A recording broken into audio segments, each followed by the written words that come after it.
doctors, Yeah. a lot of the time I feel like could heal a lot of their patients With through food. Oh my God. Well, food is the cause of most chronic disease. It's the cure for most chronic disease, and yet doctors know nothing about food. And they just medicate a lot of the times. I mean, listen, it's so bad. I mean, I use food as medicine. That's what food is the most powerful drug on the planet. What I realize is that, you know, I think many people who are sick do better when you take out certain things that can be inflammatory or high glycemic. So if you're, for example, carbohydrate intolerant and you're diabetic, which affects a lot of people, I talk about how do you find out if you're carbohydrate intolerant in the book, which is there's a questionnaire you can tell if you actually know if you're someone who's carbohydrate intolerant, like someone who's gluten intolerant.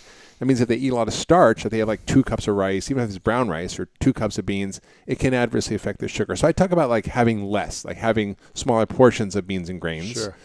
And non-gluten grains in particular, because gluten can be very inflammatory for many people. I think for some people who don't react to it, it can be fine, but not in large amounts. And then I think you know, meat is the big issue, right? So meat is the big issue. So should we be eating meat? We just had dinner the other night. Right. We both had meat, right? We had fish. We had fish. We had black cod. Yes, that's which was awesome. I had a mahi. You had a black cod. Is that what it was? Oh, you had I had the black cod. Yeah. I had the black cod.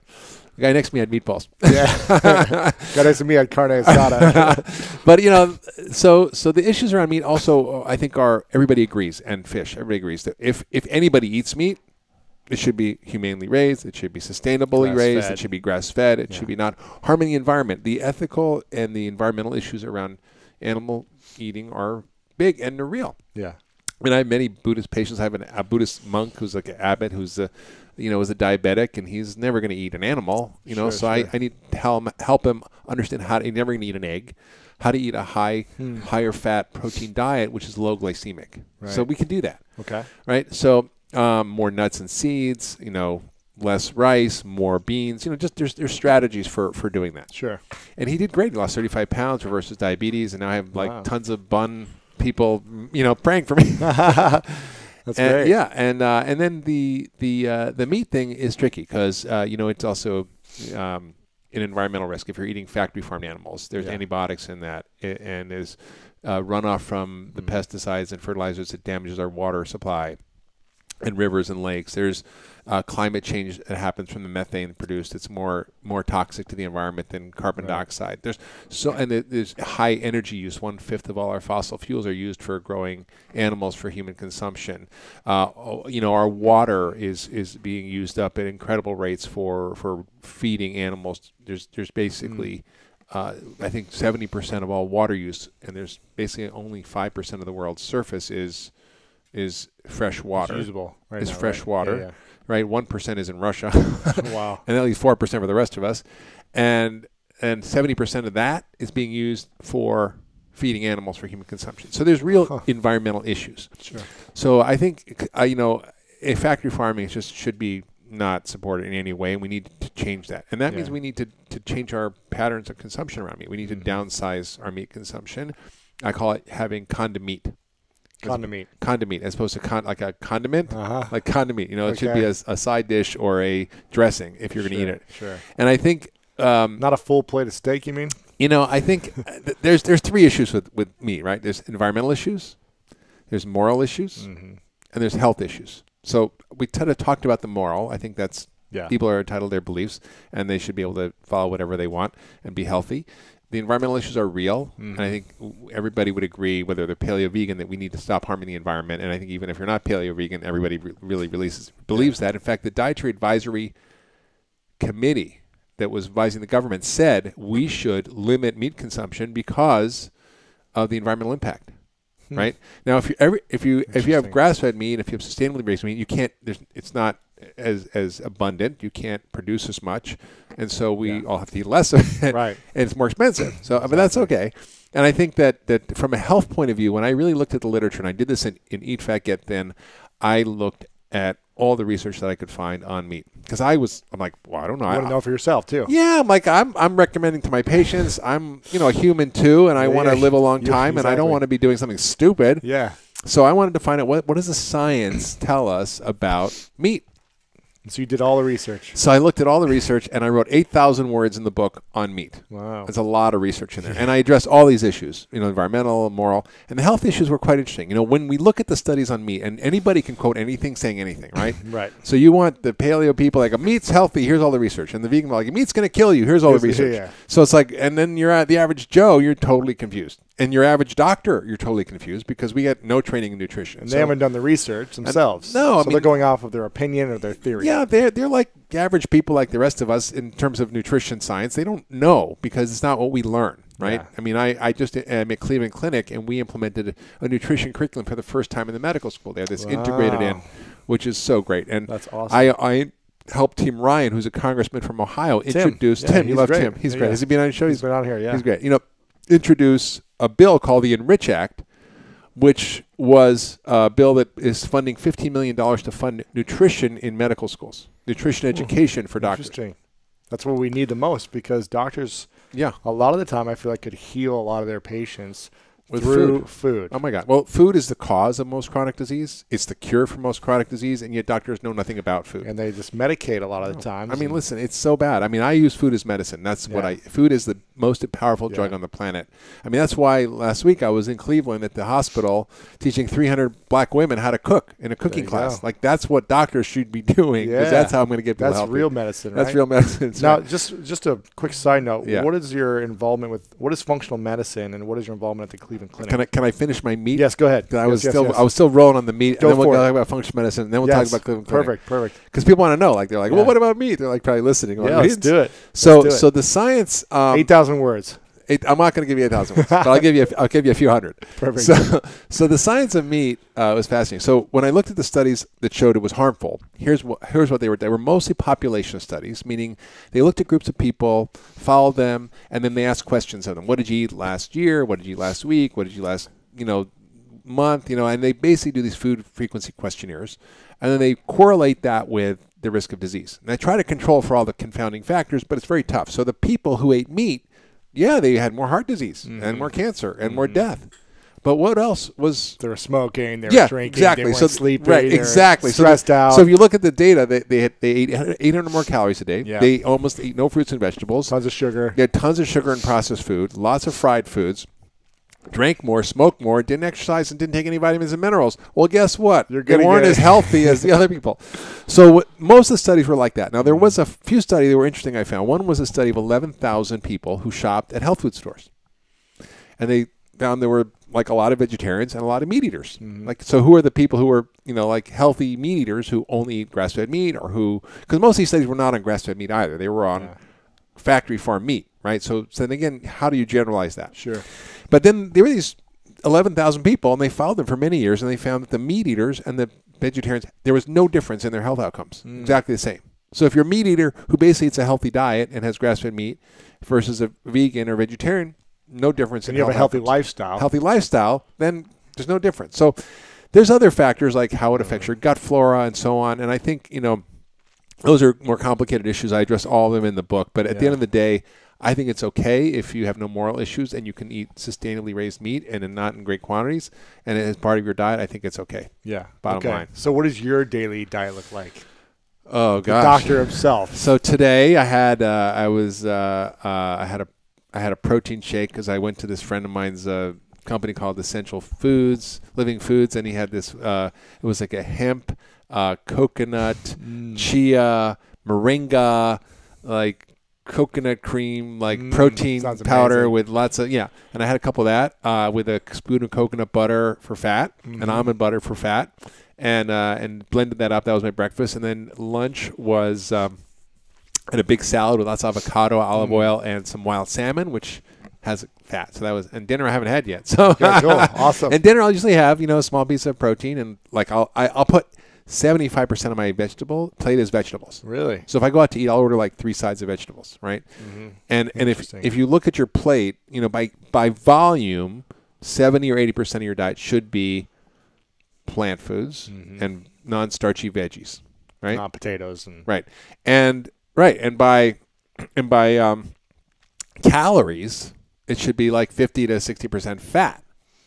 But fat doesn't take up a lot of space, so you can get a lot of calories in a little space and still eat, like you put a lot of olive oil in your thing or eat coconut butter. So you don't have to worry about it. You just have to eat. And, the trick is I don't worry about how much I eat. I just worry about what I eat. And I make sure I have stuff. Like I know that I'm going to be like here, and I know how long it's going to be. So I always bring stuff in my pocket. Almond butter. Oh, so I just have like a pocket. I know I'm never going to be in a food emergency, so I'm not going to have to eat something crappy.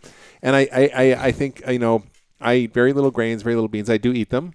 Yeah. I eat mostly vegetables and some low glycemic fruit, and I eat lots of nuts and seeds, and I eat good quality fish and animal protein. What's low glycemic fruit? What does that include? So I'm not eating like tons of pineapple and grapes and like those are sugary things. Gotcha. And I eat like berries and I eat mostly berries, and then I'll eat like an apples or pears sometimes, or kiwis or grapefruit or mangoes or papaya, things like that. Nice. Okay. So let's go back to functional medicine. Yeah. What does that actually mean? So functional medicine is compared to regular medicine. Yeah. Well, I don't know if people listening really have a great understanding of like what's happening right now in science, but it's profound. That the shift that's happening in our understanding of the body it's like Columbus going, "Hey, the Earth isn't flat." Wow. And right now, the last few years. It's just like the last decade or two with our understanding of the human genome, of systems biology, of the body as a biological network, as a system. It's like an ecosystem where everything's connected, working together.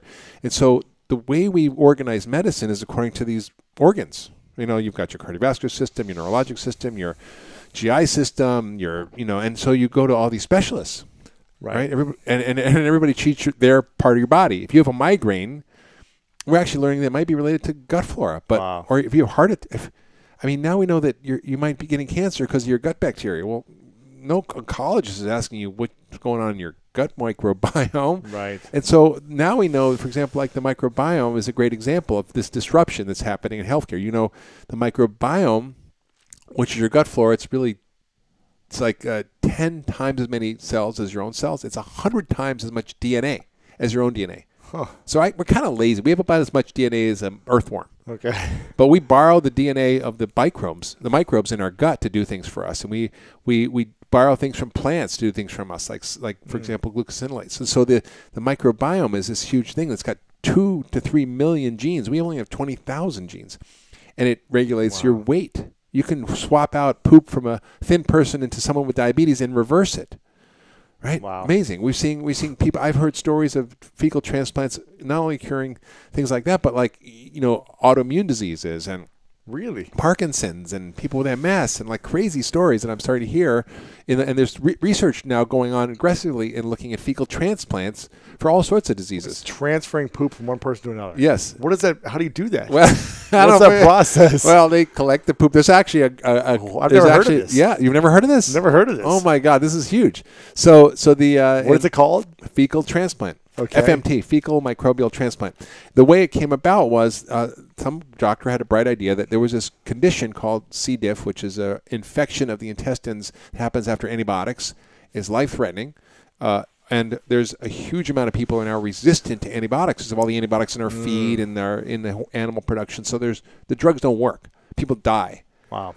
And somebody thought, well, gee, if I put the poop from a healthy person into a sick person, let's see what happens. And the doctor did it, and the person was cured like that. Shut up. 98% effective. 98% effective. So how do you do this? I don't understand this process. You want to get into it? Give me the 10. We can do the visuals. Yes. So basically, they take a fecal transplant specimen, like a donor specimen from a healthy person, and they screen them for all sorts of diseases, and then they spin it up with some saline, and then they inject it in with a catheter or a colonoscope. And then they actually also it just heals inside, or what's it do when it's? Well, it goes in. It's like massive probiotics, right? Oh, interesting. Right? Yeah, and so it's like an infusion of probiotics. And also there are actually pills now. They actually are making special encapsulated poop pills. And it's not. I mean, this is published in the New England Journal of Medicine. I'm not talking about like stuff that's wacky. I'm talking about serious medicine that people are doing. But it's not just for that. Now they're looking at it for all sorts of things. So people are cured right after one infusion. Yeah, it's amazing. So functional medicine is really understanding the body as a system and network, and understanding that the focus should not be on treating disease, but on creating health. So it's the science of creating health. It's the ultimate biohacking tool. And it's interpreting all the data and the stories from your body that it tells through testing we do. For example, you don't have to do testing, but you can look into the body and look at your immune function and allergies and your gut flora and toxins and nutritional status. It's like doing a soil sample. So I'm like a soil farmer, organic soil farmer, rather than an industrial agriculturist. I don't put all these chemicals on my plants to make them better, like herbicides and pesticides. I create a healthy soil, and then disease doesn't occur, right? Disease can't land in a healthy soil. Right. So that's exactly what functional medicine is. We help people get in balance. We take away the things that cause imbalance. We put in the things that help create balance. So, for example, I had a woman come. She had a whole list of problems. That's why I call myself a holistic doctor, because I take care of people with a whole list of problems. So she had like psoriatic arthritis, was on a drug that cost $30,000. Oh, my gosh. Called Stelara. And still was miserable. She also was overweight, had prediabetes, migraines, sinus problems, irritable bowel, reflux, depression, insomnia. She had like this whole list of things. Of course, she saw all these specialists: the sinus doctor, the migraine doctor, the autoimmune doctor, the skin doctor, the depression doctor, the gut doctor. Everybody's treating her with their best practices. Their best drug, probably. But I mean, she's being seen at a top medical center. Yeah. Right? They're not doing bad medicine. They're doing standard of care. In fact, they're doing excellent standard of care. Right. But the standard of care is not the way we're going to fix these problems. It's outdated, or it's not. It's not. It's totally outdated. So rather than thinking about how all these were separate, I thought, how are these all connected? Interesting. Right? How are these all connected? And so there were connections. It was all inflammatory. And I said, well, why don't we put you on an anti-inflammatory, low glycemic diet, the Pegan diet, basically. Right. Took away anti-allergens, and I cleaned out her gut, because her gut was causing huge symptoms of bloating, and she had yeast reactions. She had like vaginal yeast and anal yeast and itching and itchy ears and yeast everywhere. That's from the yeast on her mouth and thrush. And so I gave her an antifungal. I gave her stuff to clear out the bad bugs in her gut. I put in good bugs. I put in enzymes. I put in things to heal the gut lining. I gave her fish oil, vitamin D, just some basic stuff, probiotics. Yeah, but it's really eliminating the bad foods, eliminating the bad bugs in her gut, and putting in new bugs, and putting in nutrients to help her body heal. 2 months later, she comes back completely symptom-free. No way. No more arthritis. No more $30,000 drug. No more skin psoriasis. No migraines, no sinus problems, no irritable bowel, no reflux, no depression, no insomnia, and she lost 20 pounds. It was all from food. Totally. And what was food and her gut flora? Right. I focused on her gut flora. Why? Because 60% or 50% of the immune system is in the gut. Interesting. Yeah, why? Why is it in the gut? Why is it there? Because you're sticking pounds of food, of foreign material every day in your body. It's got to fight it off in your gut first, and you've got all that bugs in there and poop. Right. It's like a danger zone, right? It's like you're like, and it's one cell away. Like you're one cell away from a sewer every minute. Really? Yeah, it's one cell between you and that mass of food and poop, right? So your immune system is like, if anything happens, like right there. Wow. So when people have autoimmune disease, it's often a gut issue. It's often a gut issue. People didn't know this before, did they? No. So now all this is really coming to light, and functional medicine is the operating system to interpret the data. It's a new set of lenses to think about how to solve it, and it's a system of treatment that helps people get back in balance. Gotcha. That's what's powerful. And then at Cleveland Clinic, the CEO of Cleveland Clinic, Toby Cosgrove, I call him the Wayne Gretzky of healthcare. He goes where the puck's going to be, not where it is. Smart. Right? And he's basically came after me to go set up a center there. And I'm functional medicine center. Yeah, I'm not going to Cleveland Clinic. It's like it's like I'm not going to go to a place where I'm going to have to bang my head against the wall, where it's traditional medicine, where they don't get this, where they're in the dark ages. It's also known as one of the top hospitals in the world. Of course, but it's the right? top hospital in the old model. Yes. Right? So I'm like, but he knows what's happening. He sees where it's going. He knows what's happening. He's like, we need this here. Wow. And so he's investing tons of money, millions and millions of dollars, building this. We're building an 18,000 square foot facility. We started with a little space and we just outgrew it. We're hiring doctors. I have an interview with the doctor right after this. And we're basically growing. We're doing research in all sorts of conditions. We're changing medical school education. We're changing policy. We're doing community work. Amazing. So he's really putting us on the map in the traditional world. And because he's going to go out of business if he doesn't start doing this. But what's amazing to me, Louis, I thought when I got there, people would be, skeptical, negative, make it difficult for me and my team there. But it's the opposite. And they want to learn. Last week when I was there, I had 2 deans of medical schools, 2 chairs of institutes, which are like big deals, right, and another doctor as patients. No way. Yeah, they're coming as patients. Because they're not being cured with the medicine. The executive team, the C-suite team, is sending all their family members to come see us. About 20-some years ago, I was quite ill. I went from being very, very healthy, riding my bike 100 miles a day, being able to remember 30 patients at the end of the day without any notes and dictate all their charts, to not being able to walk up the stairs, not being able to remember where I was at the end of a sentence. And I didn't know what happened to me. I was 36 years old, and my whole system collapsed. I'd been a yoga teacher before I was a doctor. I ran 5 miles a day. I ate a healthy diet, which I thought was a healthy diet. And something just went terribly wrong. And I had to literally reverse engineer my health because every single doctor told me that I was depressed or I had chronic fatigue or I had fibromyalgia or I had whatever I had, and no one actually helped me figure it out. And it turned out that my entire system broke down from living in China having mercury poisoning. I had mercury poisoning because I lived in China, which has the worst pollution on the planet, and I have poor genes that help me detoxify, so I couldn't get rid of the toxins. And in that discovery of my biology, I literally cell by cell, molecule by molecule, system by system, had to understand what was going on. My immune system broke down. I developed sores and rashes all over my body. I developed terrible gut issues. I had digestive bloating and diarrhea for years. I had severe muscle pain and aches. I had cognitive dysfunction. It's like I couldn't remember anything, focus, pay attention. I was depressed. It was like I had depression, ADD, and dementia all at once. And I was desperate to figure out what was going on. And through my own unwinding of my biology, I was able to figure out this model of functional medicine. And I found pioneers in that field, and I went and learned at their feet, and I began to discover there was a whole field of thinking that was reorganizing our thoughts because we don't actually have a model to describe disease today. It's really backward. For example, today we're learning that the microbiome has the capacity to connect to so many different diseases.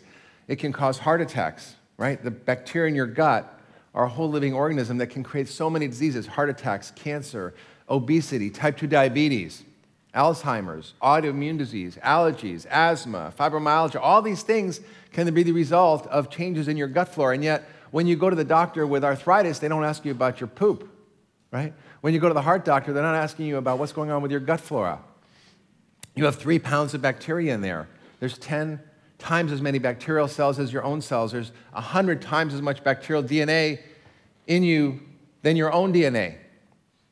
And that's dynamically interacting with you. You have 20,000 genes. You have about 2 million bacterial genes. And they're dynamically interacting with you all the time. And when you don't understand that the definitions that we have of disease don't make sense, we can't fix it. So I was able to repair my biology, to fix myself, and to transform my biology by using the science of functional medicine, which helps me map out the way the body actually functions. And instead of looking at the signs and symptoms and the organs at the top of the tree, I go down into the roots. What are the fundamental drivers of disease? What are the underlying causes of illness? How do we actually get to what's making us sick? And for 1 in 2 Americans, pre-diabetes, and about 70% of us obese. And by the way, this is not just an American problem. 80% of the world's type 2 diabetics are in the developing world. China's number 1, India's number 2. The Middle East has the most per capita diabetics. About 1 in 4 to 1 in 3 of the population is type 2 diabetic. So we really need a new way of thinking about this. And so rather than going down to the branches and the leaves and the organs, I go down into the roots, and I look at the fundamental factors that are driving disease. What's the underlying lifestyle factors, the environmental factors? What's your diet? What's your stress level? What are the ingredients for health? So it's actually quite simple. Rather than just focusing on the symptoms, I go to the cause. And this is a timeline we use to help us map the story of your life. I want to know what happened in the womb. I want to know what happened with your mother, whether she was sick, whether she took antibiotics, whether she had immunizations, what she ate. I want to know what happened at your birth. Was it a C-section? Was it something that had trauma? Were you breastfed or bottle fed? Did you have early antibiotics? All these things set up the conditions for your life. And what were the insults or traumas along your life that led to you having this problem in this moment? And then we map this out in what we call the matrix. Now, this is the model that we use to basically biohack any disease. So people say, Dr. Hyman, do you treat X or Y? And I'm like, well, yes, I treat the human body. I don't actually treat disease. The extraordinary thing about functional medicine is that you don't have to know the disease that you're treating in order to optimize health. You follow this model, and you can see tremendous transformations in biology. For example, there was a guy who came in to see me, I mentioned yesterday, who had dementia. He was 7 years old. He was pretty desperate. His wife was very upset and basically went from being a CEO of his company to not being able to basically almost tie his shoes or function in any way, had to quit work and was at home basically drooling and depressed and demented. And he came in and it turned out he had a whole series of problems that were causing his brain to not function properly. He had heavy metal poisoning because he lived in Pittsburgh, and there was coal burning there in Pittsburgh because of the steel plants. He had insulin resistance or prediabetes because his diet was high in sugar and starch. He had severe gut issues. He had bacterial overgrowth and inflammation in his gut that was leading to his brain dysfunction because his gut bacteria weren't working. And he had a bunch of genetic things that set him up for problems with methylation and sulfation, which are these basic biochemical reactions that have to function for you to be healthy. And rather than say, I'm going to treat your dementia, I said, why don't we optimize your gut flora? Why don't we optimize your biochemistry and methylation with the right foods and nutrients? Why don't we fix the insulin resistance with the right higher fat, low glycemic diet? Why don't we help get rid of the heavy metals and get your fillings replaced and chelate you and get you full of glutathione and all the things you need to upregulate your detox system? And I said, let's see what happens. Well, he had this extraordinary transformation where he went from being basically demented and depressed to being back to work, functional and happy again, and having his ability to be in life, and his grandkids weren't scared to be around him anymore. And it wasn't because we were treating the dementia. I was simply optimizing his biological systems using this model. So on the left-hand side, there's the predisposing factors, all the triggers, and on the bottom, there's the underlying fundamental lifestyle factors, which are all the things that help us to provide inputs into the body to create health. So Dave talks about biohacking and all these little things that he's tweaking in the body. It's all based on this model. His next book is on mitochondria, which is one of the systems, energy system. JG talks about eliminating the 7 foods. That's based on dealing with your gut and food sensitivities and allergies that create inflammation in the body. We're all basically coming from the same paradigm. And yet, this is not something I invented or that it's a new trick or technique or some little biohacking thing. This is the future of healthcare and medicine. This is actually now being invited into the center of Cleveland Clinic, where the CEO of one of the greatest healthcare centers in the world has invited me to come in and create a model that transforms healthcare, because he knows that we can't solve our current problem of chronic disease using the same system. And it's very powerful.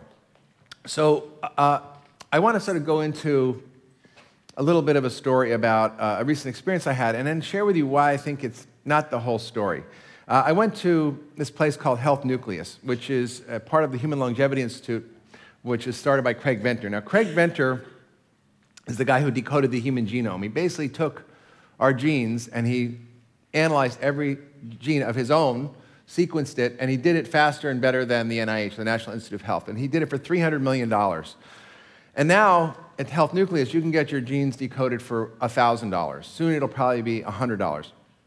And I went through an entire workup where I had my genome mapped, I had my metabolome mapped, my microbiome mapped, I had all sorts of blood tests, 20 vials of blood, I had a full body MRI scan, a total measurement of my echocardiogram, my body composition, everything was measured. And it was a lot of data.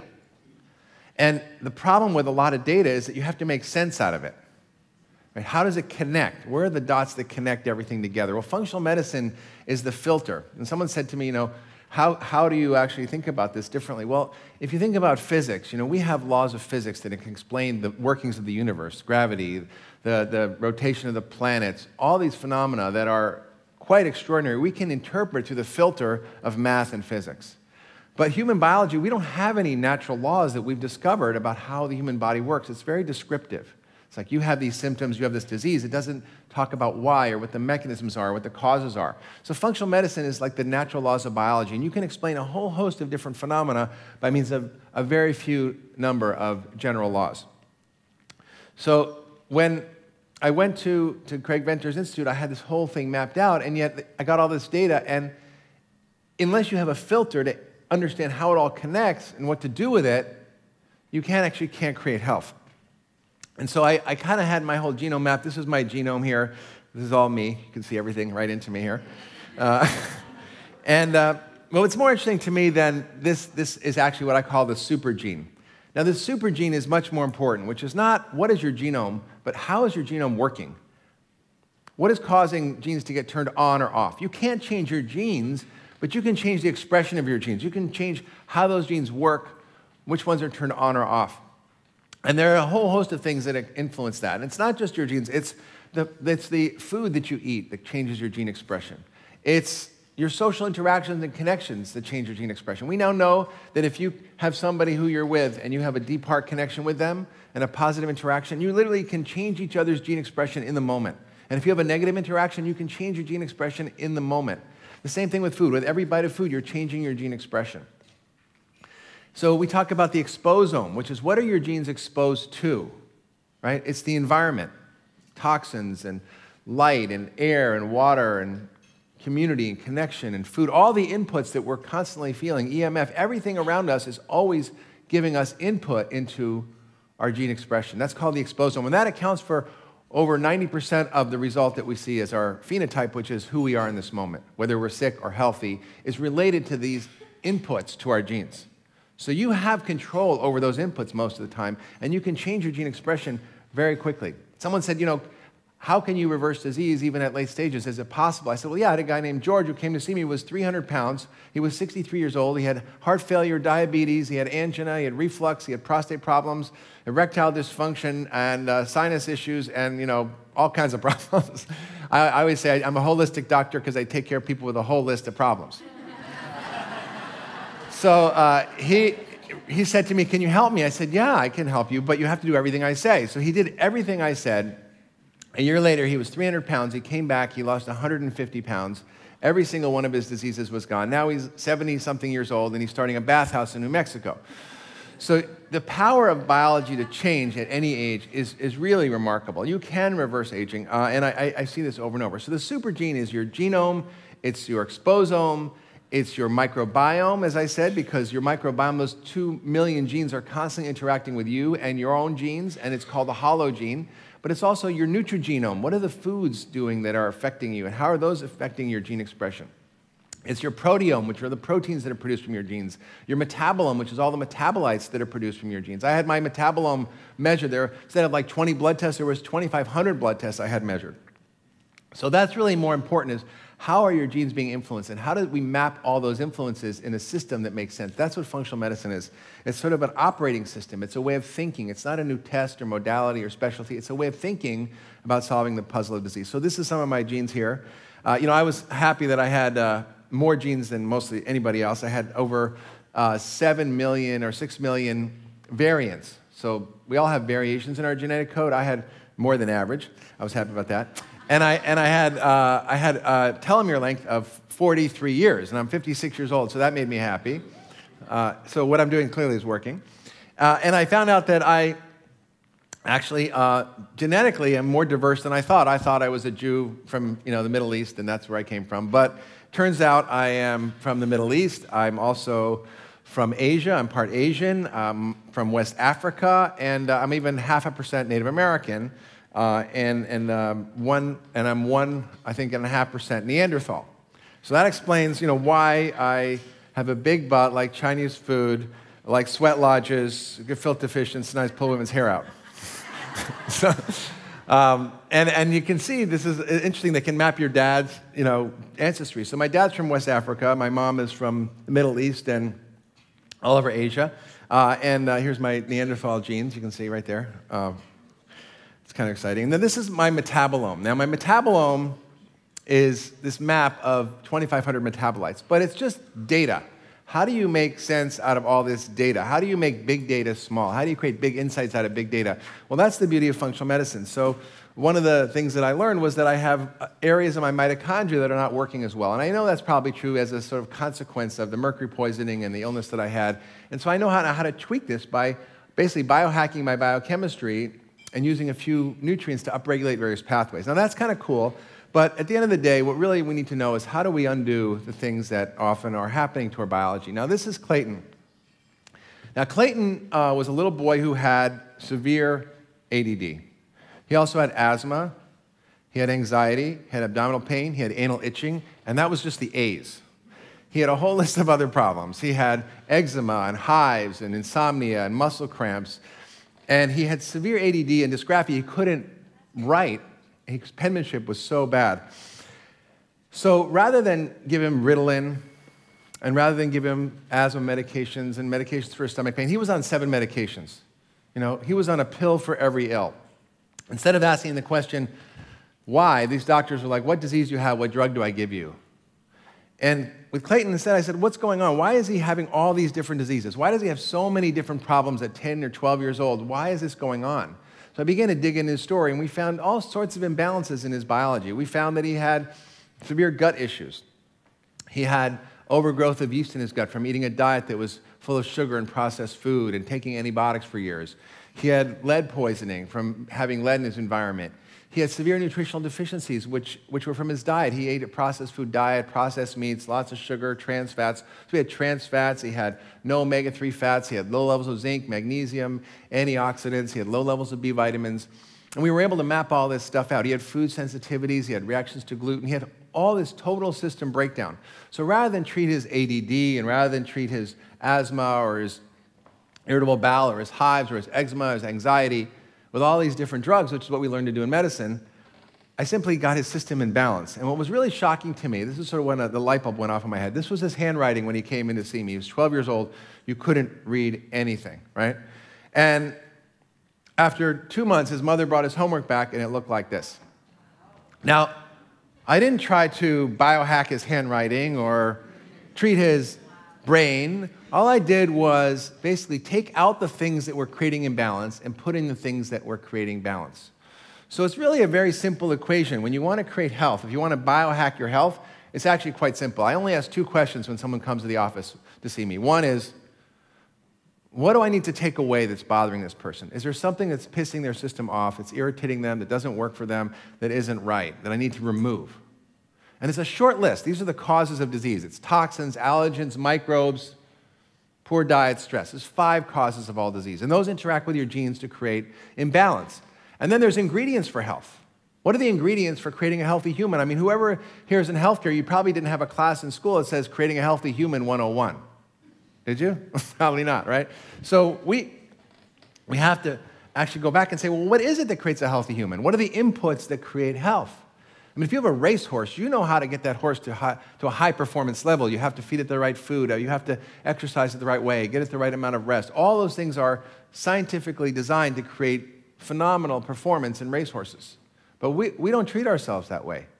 I mean, most of the stuff that we eat, we shouldn't even be considered food. It's like a food-like substance. So with ingredients, we have to think of what are they? It's the right food. When you heard a little bit about it just before, about what our indigenous foods were, it's just low-processed, real, whole, fresh food. It's low in sugar, high in the right fats. I've written a dozen books about it. It's pretty straightforward. Everybody has the basic same concept of what is a healthy diet. The second is the right nutrients. It's also light and air and water. You're going to get a lot out this afternoon. And love and connection and community. All those are ingredients for creating a healthy human. Sleep, restoration. And when we don't have that input, we actually get sick. Now, with this kid, I used a powerful new drug that I didn't tell you about fully. This drug has the power to optimize dozens of hormones, to improve the expressions of tens of thousands of genes, to optimize hundreds of thousands of protein networks, to balance your immune system and cytokines, to optimize your gut flora, and it works faster, better, and cheaper than any drug ever discovered. It has no side effects and it's available to almost anybody on the planet. You know what drug it is? Love. Love? Well, it could be love. It's actually food. Food is the most powerful drug. It's not like a drug. It actually is a drug. And if I had to go, to a deserted island, I only had one drug to use, it would be this drug to reverse disease. It's the most powerful drug. I wrote something called the 10-Day Detox Diet, and in that program, I basically synthesized functional medicine. I eliminated the foods that create disease, put in the foods that create health, and gave people a few simple practices to do. In 10 days, their scores on the FLC quiz, which is when you feel like crap, went down by 62%. That means all diseases improved. Migraines, asthma, irritable bowel, depression, joint pain, insomnia, anxiety, whatever it was. autoimmune disease. One guy came up and said, I have rheumatoid arthritis. In 10 days, I feel better. Is that possible? I'm like, yeah, it's possible because food is the most powerful drug. I had one woman said, Dr. Hyman, I had type 2 diabetes. I got off 56 units of insulin in 3 days. How is that possible? Another woman said, I've had lifelong depression, on and off medication, in and out of psychiatric hospitals. In 3 days, I don't feel depressed for the first time in my life. Is that possible? I said, yes, it's possible because food is the most powerful drug on the planet. And it's not just calories. Food is actually information. It's literally instructions, like code. So you can upgrade or downgrade your biological software by what you put in your mouth every day. So next time you take a bite of food, just remember that it's not energy, it's not just fuel, it's actually instructions, it's information, and what you want to be telling your body to upgrade or downgrade your biological software. Now there's one more thing I want to share with you, which is, yes, food is medicine. And yes, we can understand functional medicine and go into the details of biological networks and understand how everything connects together. And I've spent my life studying biochemistry and physiology and genetics and the connections and the patterns and everything. And I've seen more data than most physicians because for 20 years I've had a unique practice where I've been able to do $5,000 worth of testing on almost everybody and see millions of data points on tens of thousands of people and look at the patterns and connections. And I was just so focused on this. And then one day, the earthquake in Haiti happened and it changed everything for me. To make a long story short, I basically ended up in Haiti after the earthquake, and it was pretty intense. We arrived in this massive destruction in the main hospital, and I met a guy named Paul Farmer. Paul Farmer is an extraordinary man who went to Haiti when he was in medical school in one of the poorest countries in the world. It's the poorest country in the Western Hemisphere, where most people live on less than $1 a day and don't have clean water or sanitation. And most people had given up on these people because they had TB and AIDS, and there was no way to treat these people because you need complicated drug regimens. And he said, no, we can help these people. We can solve this problem. What seemed insoluble, we can solve. And it wasn't by better drugs or surgery that Paul fixed these people. It was by the power of each other. He called it accompaniment. We accompany each other to health. He used friends, neighbors, community health workers that he trained who were just their neighbors to help each other, to go to each other's houses and make sure they had enough food to eat and water to drink and took their pills on time and had a place to sleep and just basically took care of each other. And it was through the power of that social connection that was able to drive this transformation that's been used for the Gates Foundation, the Clinton Foundation. It wasn't through better improvements in medicine. It was just through the power of our social connections. And I realized that it wasn't our genetic threads that were making us sick. It was our social threads that were making us sick. That just as our social connections can make us sick, they can also make us well. I realized that this was also true of chronic disease. That actually not just infectious disease was contagious, but actually so was chronic illness. Diabetes is contagious. Heart disease is contagious. Obesity is contagious. And this work has been shown over and over to be true. This is the guy from Harvard named Christakis, who's looked at the social networks and our patterns in life. And he's found that when you looked at huge amounts of data, that there are clusters of people who kind of group together in social networks that drive disease. So he found that if you're overweight and your friends are overweight, if you're overweight, if you have a friend who's overweight, you're more likely to be overweight than if your family's overweight. If you have a friend who's overweight, as a close friend, you're about 70% more likely to be overweight than if your sister or brother's overweight, you're only 40% more likely to be overweight. So it's those social threads that connect us that are more important than our genetic things. But there's also the happiness clusters. So people who actually cluster together and are happy together do better. So what really became evident to me was that we have to reframe our idea of how we change biology using the understanding of functional medicine and biological networks, but we have to change behavior by dealing with the social drivers of disease. Because I know when I go out to eat with somebody, they're worried about what they're having for dinner or whether they're going to order dessert or not, and I don't have to say anything, right? Because it's that power of peer pressure. When I'm around Dave Asprey, I'm not going to be eating bread, right? So I think we all feel that, experience that. So if your friends are having all these bad habits, you're going to have those habits. If your friends have good habits, you're going to have good habits. So I'm pondering all this, and then one day, this guy comes to my office who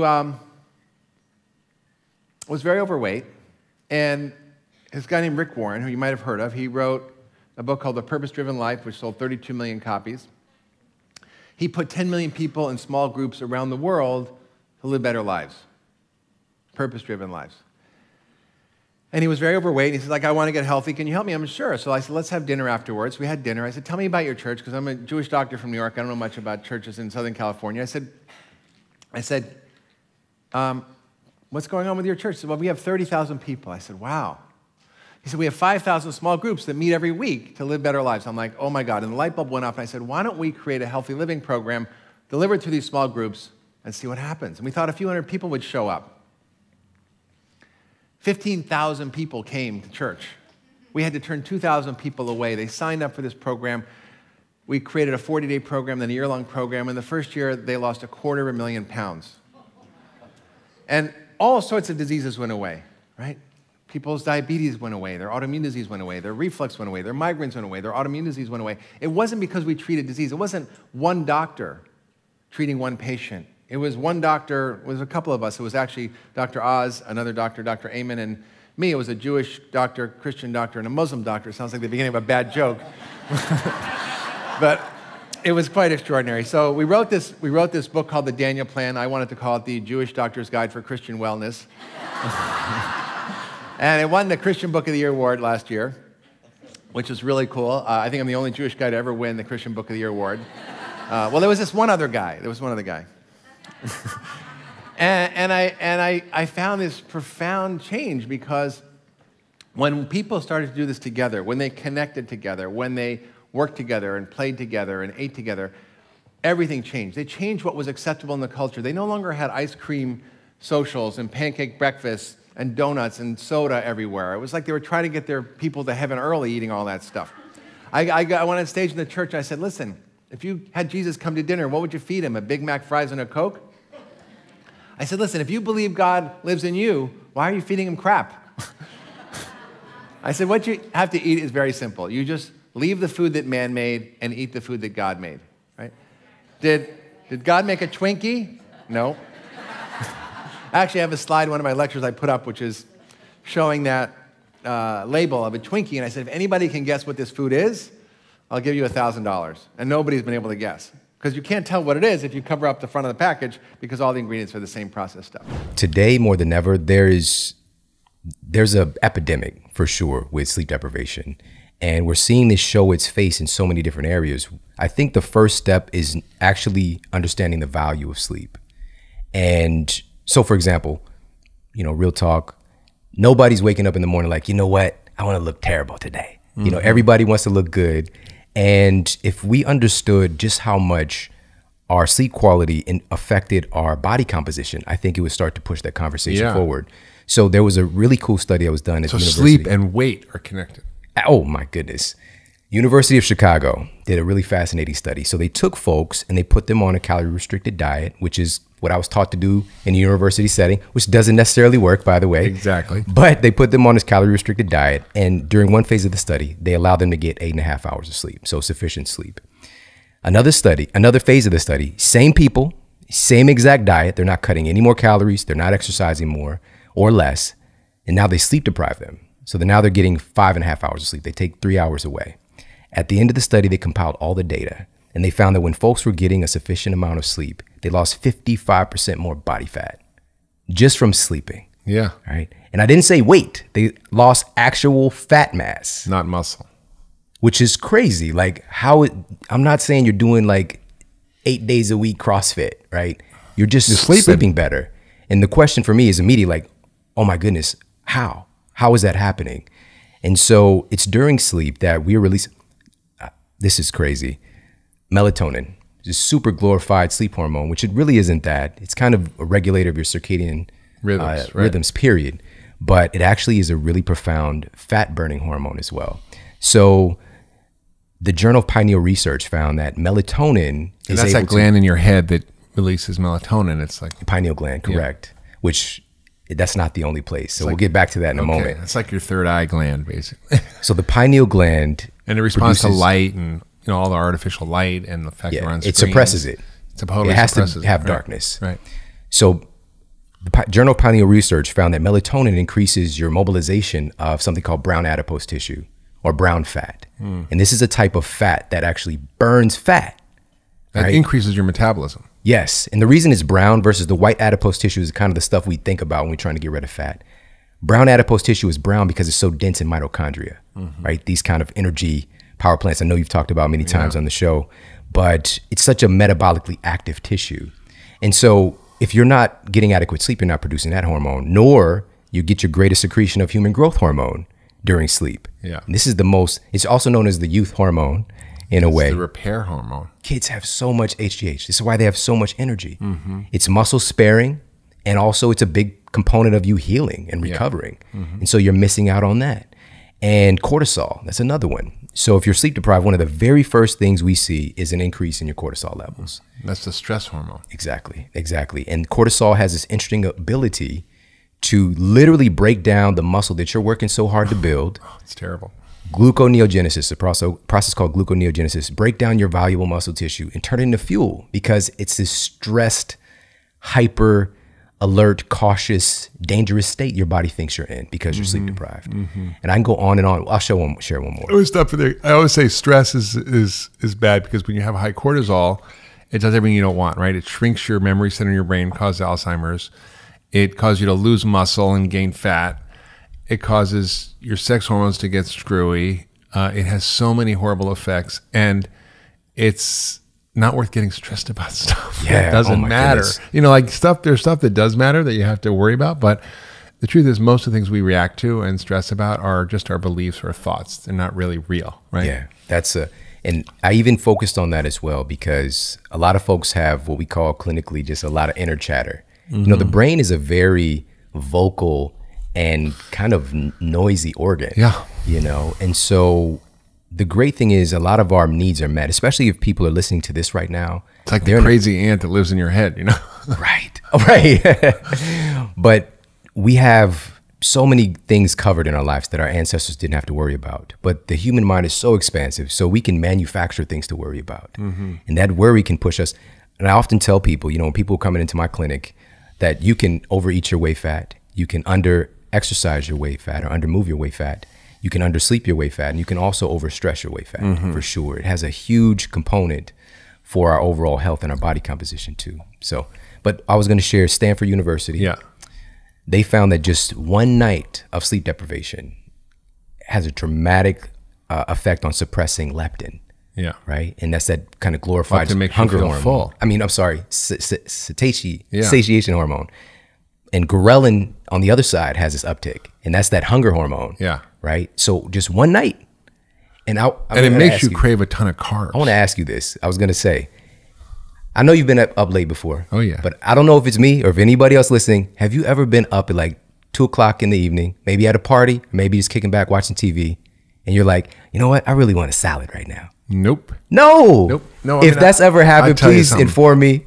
I don't get a craving for broccoli. I want salty, sweet, crunchy, like I want carbs. Yes, because your brain is literally starving for glucose. Just one night of sleep deprivation, we're seeing about a 14% reduction in glucose reaching your brain. Yeah, I know it's true. I remember working many nights in the emergency room, delivering babies, being up all night, and the next day all you want to do is eat carbs and sugar. You know, I'd go to McDonald's and get the apple turnovers and the French fries at like the middle of the night. Apple turnovers. That was the only thing that was open in the hospital. So it was only closed between 2 in the morning and 6 in the morning. Otherwise, it was open 20 hours a day. It was the only thing open in the hospital. Can you believe it?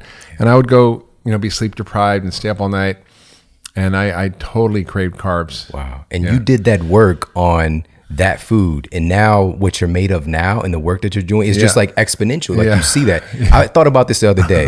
We're putting folks in space on vending machine consciousness, right? Astronaut food. Just imagine if we can get people on really healthy, real food and what we can create as humanity. It's exciting. So what's exciting about your book about sleep is that you break it down. You talk about 21 strategies that are very specific to actually fix your sleep. Yeah. Because I'm sure many people listening, maybe even half or more, have sleep issues, whether it's not enough sleep, whether it's disrupted sleep, whether it's poor quality sleep, whether it's other more serious things like sleep apnea. People often don't know they have it. Yeah.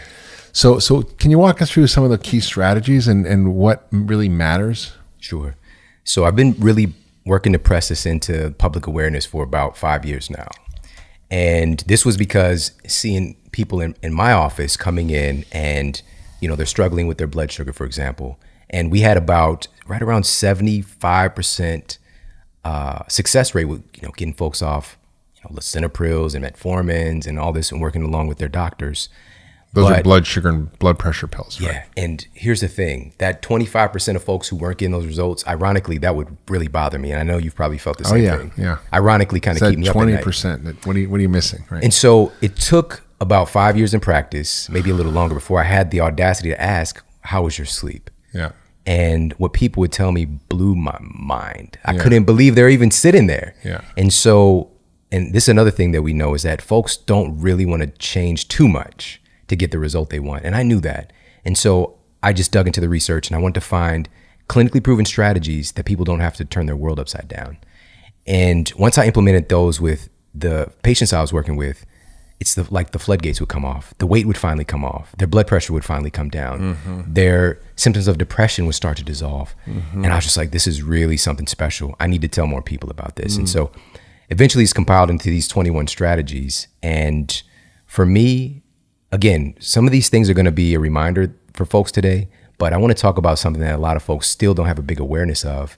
And this is the fact that your gut and the health of your microbiome has a huge impact on your sleep quality. So your poop and sleep are connected? What a concept. In a way. Okay, let's dig into that one. Don't do the two together. No, that's not a good thing. That's called accident. That's going to blow people's mind, and even my mind. Tell us how the microbiome and your gut affects your sleep and what you can do about it. Absolutely. So let's start with the basic component. And I know, again, these are going to be things people have heard about before, probably on your show.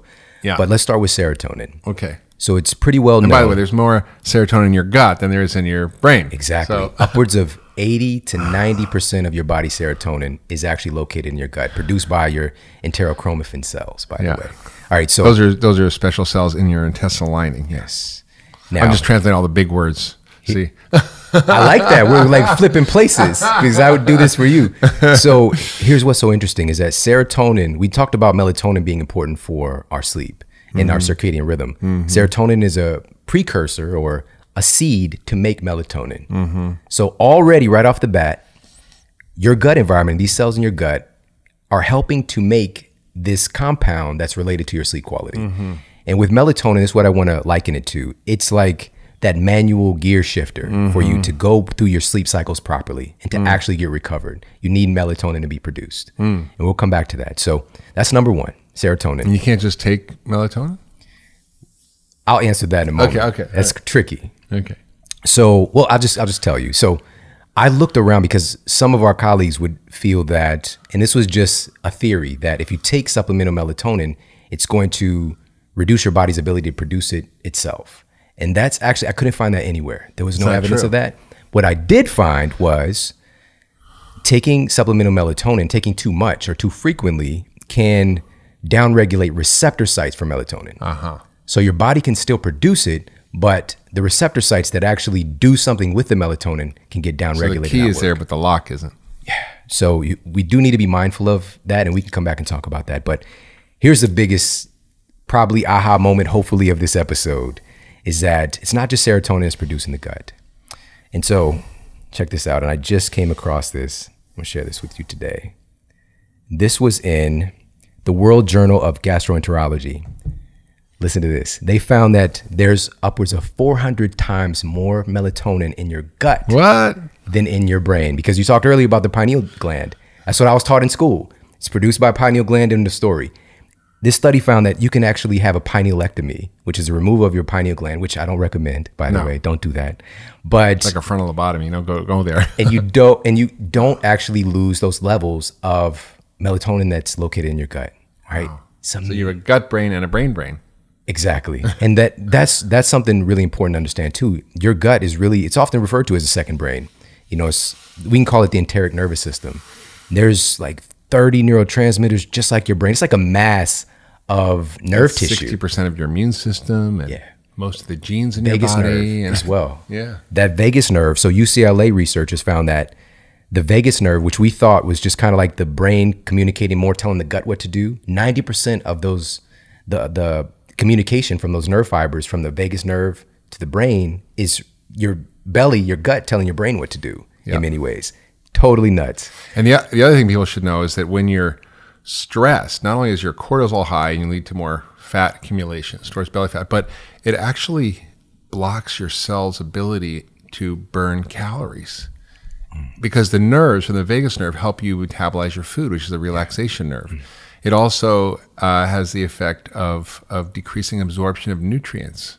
So not only are you not absorbing, but your metabolism just slows down, which is amazing. It's just because of the nervous connection between your stress nerves and your relaxation nerves and all your gut function. So profound. Yeah. But this is just getting out of that isolation thinking. You know, this is what I was taught in school as well. It's like, that's functional medicine. The body's a system. Yes. Everything is interconnected, and it's just a beautiful symphony if everything's working well. So Caltech researchers, to kind of get to how does this all connect, they discovered that, and this was just, I mean, it's been around for years, but this is more of a recent, like, okay, meta-analysis. Now we know that certain bacteria in the gut communicate with cells that produce these sleep-related hormones and neurotransmitters. So your gut cascade, your microbiome, has a huge impact on your sleep quality. And so now the question is, what do we do about it? How do we protect or support our microbiome? Yeah. And that's one of the things that's going to help to improve your sleep quality. So let's just go through a couple. The biggest thing, in my opinion, is avoiding things that mess it up. All right. So one of those would be eating processed foods. So that crazy amount of sugar has a tendency to feed pathogenic opportunistic bacteria, bugs. Right? So that's one thing. Avoiding haphazard use of antibiotics. They have a place, but we shouldn't be using antibiotics every time you get the sniffles, right? And that's literally what, when I was a kid, just give them some antibiotics, right? We would even, like, if my mom had some antibiotics, you know, just totally negligent. Yeah, give them whatever's in the cupboard. Also, pesticides, herbicides, rodenticides, heavy metals. Yeah, these things, side literally means to kill, by the way. Yeah. But these have a because they're meant to kill small things. Guess what your microbiome is made of, you know? And so, and how many millions and millions of people are taking acid blockers, which also terribly disrupt your gut microbiome. Yeah, we're looking at that the wrong way as well. And so just avoiding those things, but also what I want people to do is support their microbiome by, you know, and should be just Captain Obvious at this point. And me working at a university for so long as a strength and conditioning coach before I did my clinical work, I work with people from all over the world. And I would ask them about their fermented foods. And every culture had something. Yeah. Right? So whether it was like some kind of kefir or like pickled whatever, right? Yeah. And so making sure that we're getting at least, you know, every couple of days, get a serving in of some fermented food or beverage. Gotta eat the kimchi. Yeah, I got a jar in my fridge. I love kimchi, and my mother-in-law makes it for me, and she's from Kenya, so they had like fermented, like kind of similar to kombucha. Like she knew about this like 20 years ago, and I'm like, what is this weird stuff she's growing in the kitchen? It's freaking me out. She had grass. Like first time I came to visit. And they were growing grass, you know, like it was wheatgrass. But I was like, hey, why's your mom got grass in here? She like, did she get it high? I didn't know. So anyways. Different kind of grass. I didn't know. But that is a big component here, is like shifting gears and having a more targeted perspective about supporting that gut microbiome. But also, and this is a really cool takeaway for everybody today, is making sure we're getting in servings of what I call good sleep nutrients every day. Yeah, what is that? Because eating for sleep, nobody really talks about that. So what does that look like? The first one I'd share, and this one is from the Public Library of Science. And so they found that vitamin C, which we know about vitamin C, we tend to associate it with the immune system, right? It's a powerful antioxidant. But they found that folks in this particular study that were deficient in vitamin C had a tendency towards waking up more frequently. And getting vitamin C levels elevated reversed their symptoms. All right. So that's just one example. So iron's the other one. If you have a low ferritin. Iron is another one. Right. Yeah. That's, oh my goodness, that's huge. And especially more so for women. Yeah. It tends to be. And another one, this was published in the journal Sleep. All right. This is the big journal. And what they found was calcium. Right. And so this goes back to that story that I was told about calcium. It is important for sure. But folks who were deficient in calcium had more interrupted sleep patterns as well. And so by getting those calcium levels up, but how do we go about that? I'll just pass it over to you rather than drinking like homogenized, glow in the dark, you know, like from a mutant cow. Like what other sources of calcium do we have? Oh my God. You know, it's when you look at the data on calcium, it actually isn't as great as we thought for bones, but the best absorbability and use is actually from greens like arugula and greens that we can have, dark green leafy vegetables. Also, there's some great sources like tahini, which is basically ground sesame seeds. Also, different things people might like. I like, which is sardines with the bones in them, and salmon with the bones in them, like canned salmon. Those are really great to eat because they have a lot of great absorbable calcium. Exactly. Calcium is kind of like an end product from this like biological transmutation. So bones have a great source of it, but people say, "Oh, you need milk." I'm like, "Well, where do you think a cow gets their calcium from? It has strong bones. Have you ever seen a cow bone? They eat grass, and so they should eat grass anyway." It's this really fascinating process. It's kind of like a biological transmutation of sorts, where certain things come together to create bone, right? So like you need silica, you need boron, vitamin right? K2, All of these things come together to make this magic happen. So, and by the way, I want to give some sources with vitamin C. Obviously, we know about citrus, fruits like strawberries, sweet peppers, but there are these, quote, superfoods as well, like camu berry. This might be the highest botanical source of vitamin C. Super tart, tangy fruit. It's like an Amazonian thing. Amla berry, acerola cherry. Those are super, super high sources of vitamin C.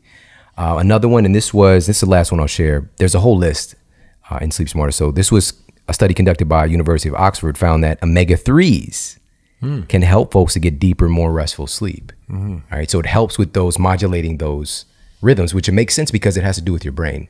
Right, your brain has these gates. You have the blood-brain barrier, but the gate allows in certain VIPs. And it's only like 30 things, right? And one of those is omega-3s. Although you can have a leaky brain and then you get more trouble. Oh my goodness. You know about the leaky brain issue? This is like, you're getting into some territory here. This is super fascinating stuff, right? Leaky gut, leaky brain. Who knew? Right? Who knew? So exciting. And also there's some research just came across that the brain kind of has its own nerve immune system in a way. Yeah, it does. It has its own lymphatic system, which is like to clean the brain every night. And guess how you do that? Sleeping. It's 10 times more active. I mean, we know if you don't sleep, you're at much higher risk of Alzheimer's because you can't clear out the garbage and your brain gets toxic. It's fascinating. It's run by the glymphatic system. So that's like a little shout out to the glial cells that help to run it. The body is just incredible. So eat plenty of good sleep nutrients every day. Magnesium, no? Oh, that was the last one, actually. Okay, I was like, that's the first one I go to about patients. This is the big one. I was saving the best for last. I first learned about the benefits of magnesium probably from you. Okay. And this was, again, like, you've been talking about this for like 15 years. Yeah, I'm getting old. And I was like, holy crap, because it's responsible for so many biochemical processes. Oh my God, 300 enzymes. And And so what that means for people, it's just like, so magnesium is responsible for these, well, now we know like over 325 processes. What that means is there are 325 things your body can't do or can't do properly when you're deficient on it. And it, by the way, magnesium deficiency affects 48% of Americans.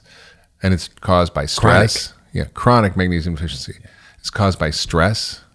It's caused by coffee, alcohol, and not having enough in our diet, which comes from mostly plant foods, beans and greens, nuts and seeds. Yeah, absolutely. And this is one of the things that we can do something about. But like you said, it's kind of like an anti-stress mineral. And so just the amount of stress that we're exposed, even our environment is stressful. It's different. We're indoors a lot more, processed air, and we're not getting access to sunlight. Like just our reality is more stressful. But then put on top of that, our work demands, relationship demands. So how would you know if you're magnesium deficient? You can get a test done, but I really By the way, most of the tests are very inaccurate. Red cell magnesium is better, but it's mostly symptomatic. And actually, the way we really have to diagnose it is called a magnesium load test, where you give people a high dose of IV magnesium, and then you collect the urine for 24 hours. And if nothing comes out, it means their body sucked it all up. And if it all comes out, it means they have enough. Right. So I think, magnesium testing is tricky. So you got to go by the symptoms. Exactly. That's the thing. And what I was going to say is I always err on the side of how do you look, feel, and perform, and in my practice, there were only a couple supplements I would recommend. Magnesium was generally, and maybe for 80% of the people that came in, because there's such a tendency for people to be deficient in it. And so, but here's the issue. So food first, obviously. Anything green is going to be a good source of magnesium. So just keep that in mind. Kale, collard, mustard greens. But outside of that, supplementation can be tricky because we have this bowel tolerance. Yeah. Right. So even if you take a little bit more than your gut can handle at that moment, and you might need to really get your magnesium levels up, you're going to activate what we call clinically disaster pants, which means the potentially pooping in your sleep. Yeah, right? there you like go. the whole thing. This goes full What's a circle. laxative? Milk of magnesia, right? Yeah. Magnesium citrate is what they give people before they have colonoscopies to clean out their bowels, right? It works. So, and there's different forms, and some are going to be better for different people. But what I don't know if you've done this or looked into this, but like topic magnesium. Yeah, you can use topical magnesium. Yeah. That's what I do. I even brought some with me when I travel. You know, I keep it in my bag, and I love it. I think it's fantastic. It's important, and people can, overlook symptoms that are all caused by magnesium deficiency, right? Sleeplessness, insomnia, anxiety, palpitations, muscle cramps, menstrual cramps, seizures, arrhythmias, palpitations, all those things are caused by magnesium deficiency. And it's interesting, in medicine, we don't really think about it, but it's used as a, quote, drug in the worst cases because drugs don't work. For example, preterm labor. Someone comes in, they're having a baby too early, you give them intravenous magnesium. Someone comes in and they're having high blood pressure and seizures in pregnancy, they give them intravenous magnesiums. People have cardiac arrhythmias where their heart is beating crazy beats in the emergency room and none of the drugs work, you give them magnesium. Yeah, it's pretty interesting, and it's something we use all the time in medicine, but we don't think about it in this way, but it is probably one of the most powerful things for sleep for people. Absolutely. You're saying there's one cause, which is C. diff for all neurodegenerative diseases? In order to prove that hypothesis, two things have to happen going forward. Two things.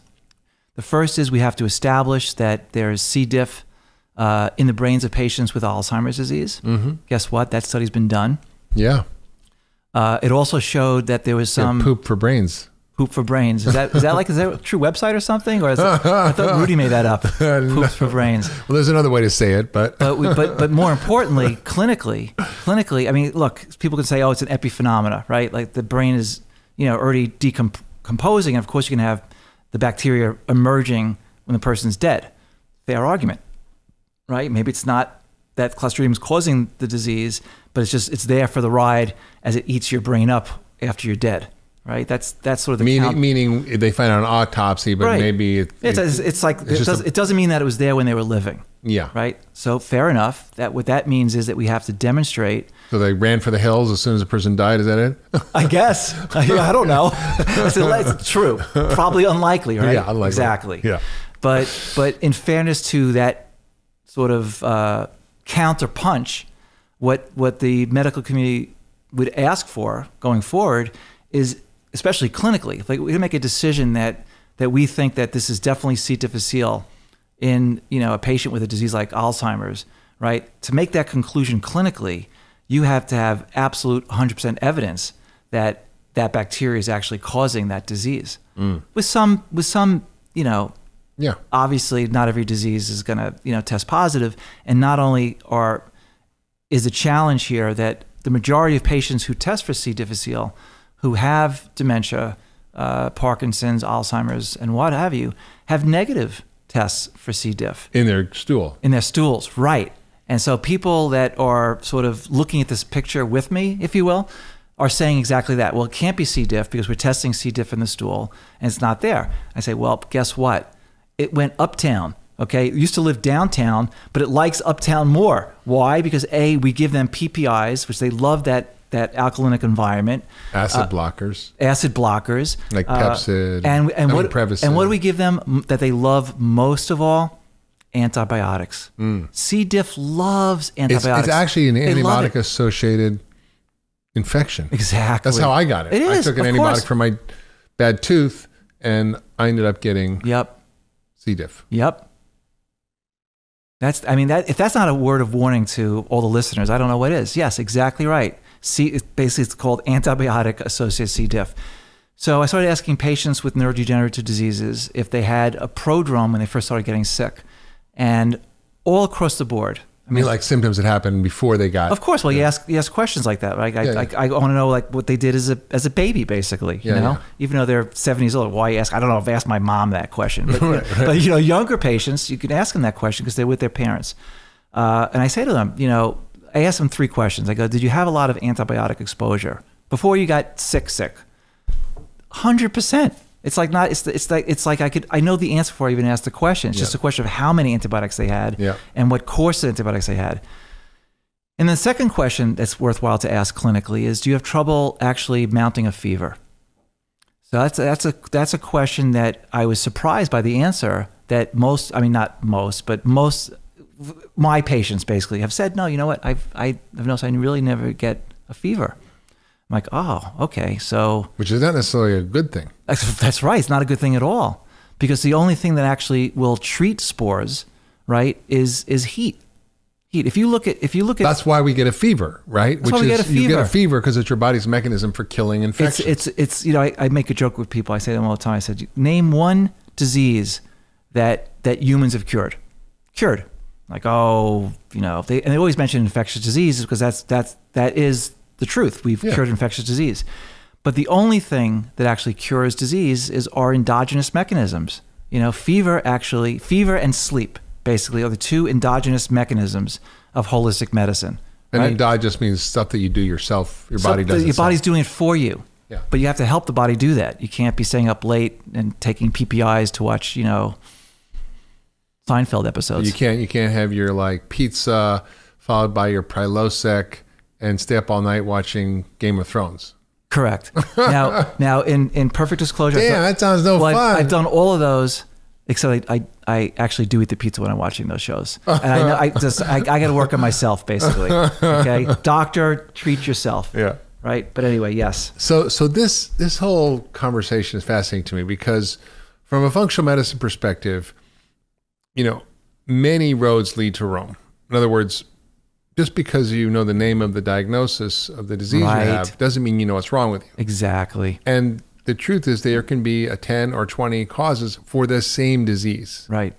And I think that's probably true even of neurodegenerative diseases 100%. Like Alzheimer's. So I just want to make sure that we're not saying that every single person with Alzheimer's has C. diff. Right. Or that's the cause, because it could be something else. Exactly. It could be Lyme disease, or 100%. It could be heavy metals. But the point is, resistance. But I think the sort of like the devil's in the details, if you will, right? Meaning that yes, I think there's very strong, compelling evidence at this point that bacteria are the cause of neurodegenerative diseases. Not my research. We talked about Rudy Tanzi, who's a Harvard scientist, one of the discoverers of some of the presenilin genes, which are the genes that show that people are at risk for early Alzheimer's. He actually said they were discovering all these microbes in the brain, which we thought was sterile, and that we had this blood-brain barrier that protects us. Right. And you're saying, and he's saying that barrier is not always 100%.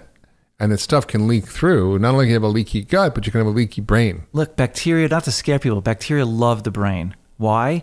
25% of the body's glucose is used by the brain. They know where to eat. They're going to, you know, Le Pen, or that fancy restaurant is downtown. Like everyone else is eating downtown. They're getting, you know, our brains. Can bacteria live on ketones? 100%. But not. Wait, that's very important. They prefer simple sugars. Why? Because they're lazy, right? They want instant gratification. So they like sugar better than ketones. But ketones and ketotic diets work for some of these neurodegenerative diseases like Alzheimer's and even LS and brain cancer. That's right. That's right. And I think one of the mechanisms, to be honest with you, is that ketones actually improve mitochondrial function, but they're not a good substrate for bacteria. They're a great substrate for us. Bacteria don't like them because they like eating fast food, basically. Yeah. So feed them sugar, we eat fat. That's right. Okay, so this is just a breakthrough idea, and this isn't just an idea. You've actually treated patients using this approach and seen some really extraordinary things. Yes. So can you share with us, you know, a little bit about this case you were sharing with me earlier about ALS, which is a horrible condition. Stephen Hawking had it. It was called Lou Gehrig's disease after the baseball player. Essentially, it's where your nervous system is affected by the killing of the neurons in your spinal cord, which makes you basically paralyzed. You got fasciculation, which is twitching. You eventually can't move your arms and legs. You're in a wheelchair. You can't breathe. You need a respirator. You wouldn't wish it on your worst enemy. You would not work. You know, like it's like a slowly getting paralyzed. Right? Yep. That's right. And never has there been a treatment that has stopped or reversed it. Right. And you're saying that you've seen patients where this has actually happened. So, well, we are in the process of validating that that data. Yes. So, yes, we need more studies. Yes, we need to do research on multiple patients. Right. But even if there's one patient right. where you've seen a change, it raises the question. Oh, it's by the way, it's made me go crazy, by the way, because, I'm finally glad to be a neurologist.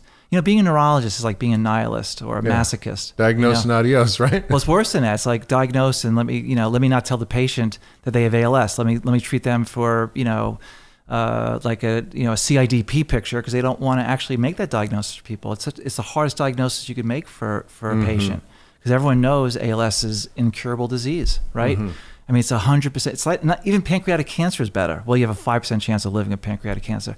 You have 0 chance of living through this disease. 0. So based on your hypothesis that it's infectious, yes, that plays a big role, if not is the main role. Right. I personally shared on this podcast that I went to a place in Mexico called Santa Viva, where I and my wife both went through this treatment called hyperthermia, which essentially is where they heat you up to 107 degrees, which sounds crazy and is scary. Right. But actually, we did both fine, and it killed a lot of infections that we had. Yeah, you mentioned it's amazing. Lyme. Right. My wife, her viral loads of very tough to treat infection called CMV came plummeting down. Yep. She felt much better. I felt much better. And and so this is a therapy that is not much used in the United States, but is used widely in Europe, is used in Mexico and other countries as a therapy for some of these types of infectious diseases and even cancer. Right. So how does the theory work behind this with something like ALS? Well, the idea is that, fever is the way of actually denaturing spores. So okay, that's a big sentence. Can you unpack that? Sure. So human cells have their proteins that either fold properly or not fold properly at a certain temperature, right? Bacteria have their own temperature zone, like their ideal climate, and spores have another ideal climate, right? Meaning that to kill a spore is like a baby bacteria. A spore is a baby bacteria. And that's what I believe personally is the reason that patients have amyloid accumulation, that the spores are creating this protective cover against antibiotics that actually is, in fact, the amyloid being produced. So the amyloid is like the armor for the bacteria. Yes, they're like the bomb shelter. Yeah. It's the biofilm is the bomb shelter for these little baby bacteria. Yep. And so how does hyperthermia work to disrupt that? And what is that procedure? So it works, hyperthermia works by, it's a very narrow window of temperature. Meaning if you give too much temperature, you can actually hurt normal cells as much as, bacterial cells.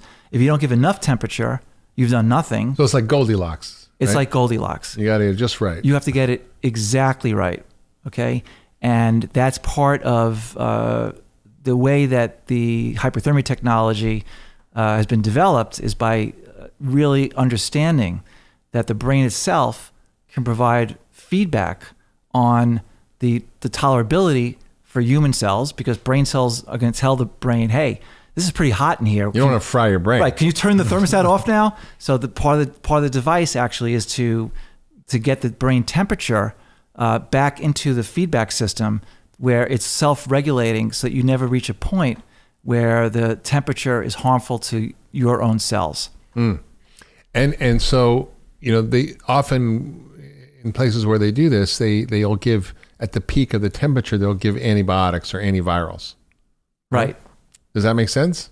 To give antivirals? Or, to give antimicrobial treatment to patients when they're at the peak of the fever, because the idea is that it sort of flushes out the... Yes, for acute infection, yes. I would argue like that... Lyme or... Well, if the Lyme is acute, certainly. I mean, I don't think that I think you got to be weary of the issue that by, robbing Peter to pay Paul, for instance. Let's say that C. diff is, let's for argument's sake say this is a polymicrobial disease, okay?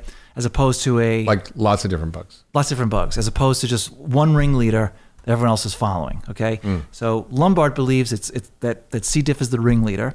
Okay, and all these other guys, Lyme, HSV, they're tagging a ride because it's such a great killer that it's like, okay, great, we'll take the leftovers, no problem here. We'll take the leftovers. So my concern is clinically that if we start treating patients, with bacterial drugs like Rocephin, whatever it is for chronic Lyme, yes, you're addressing chronic Lyme. I mean, the C. diff gets worse. Yes, exactly. Yeah, exactly. So the heat alone is enough to disrupt the C. diff? We haven't demonstrated that yet, to be quite frank. But what's been demonstrated is that by applying hyperthermia, that we're able to actually see improvement in clinical symptoms of patients with ALS. So people's muscle strength, this is a progressive disease, so it gets worse and worse and worse. Every visit, they're worse. Right. You're seeing patients that it stops or gets better, which never happened. Correct. Right. So this is a major breakthrough. I think so. Major breakthrough. And this is not something new. This has been around for a long time. And so where in the world is most of the research being done on hyperthermia? For ALS? Period.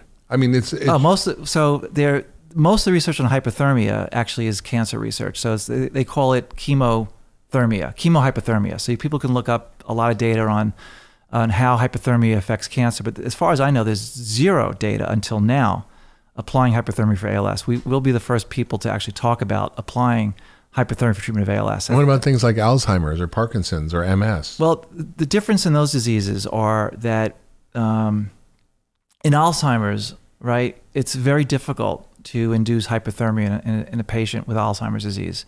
Why? Because you need to be compliant. The treatment itself is, it's fairly rigorous, as you know from your They put me to sleep. They put you to sleep, right? We don't want to put them to sleep, though, right? Because we're concerned about protecting their brain.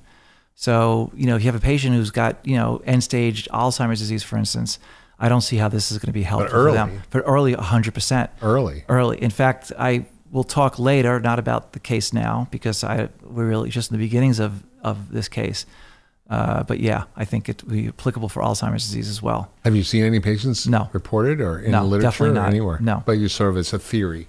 Yes, it's still a theory. And MS? What about MS? MS, there's data on actually the opposite, right? Which is how do you induce hypothermia, right? Because in MS, it's it's an inflammatory disease, obviously, right? Which, by the way, I also believe is caused by Clostridium, but not C. diff, where it's especially important to actually identify at that stage that this is bacterial. So I don't know what they're... So what is the idea with MS? That you wouldn't want to use hyperthermia, that you wouldn't want to use heat because it makes it worse? Well, because remember, when you heat up a patient with MS, what happens? They usually get worse. So the trick is... But maybe not enough, right? Maybe it's not enough. That's right. Maybe you haven't reached the threshold to actually, use the body's fever mechanisms against Because there's links to MS and Epstein-Barr virus and other infections. There's links to Alzheimer's and herpes virus infections. Right. So yes, the whole principle is applicable for all those diseases. But we don't know yet if it is applicable yet until we clinically demonstrate that, right?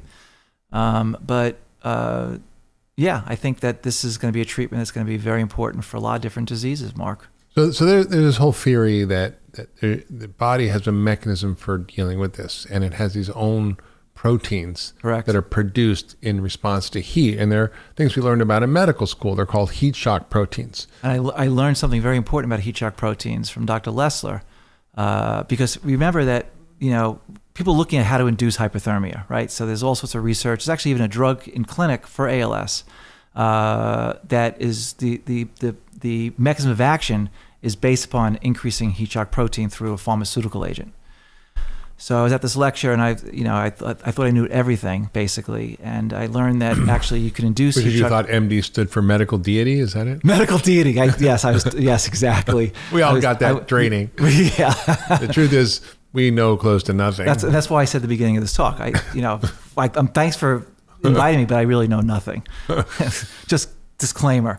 But anyway, so yes, actually in MS, the goal is to induce heat shock protein through hypothermia. Hypothermia. So you get people cold. Not people, the brain. The brain. Right.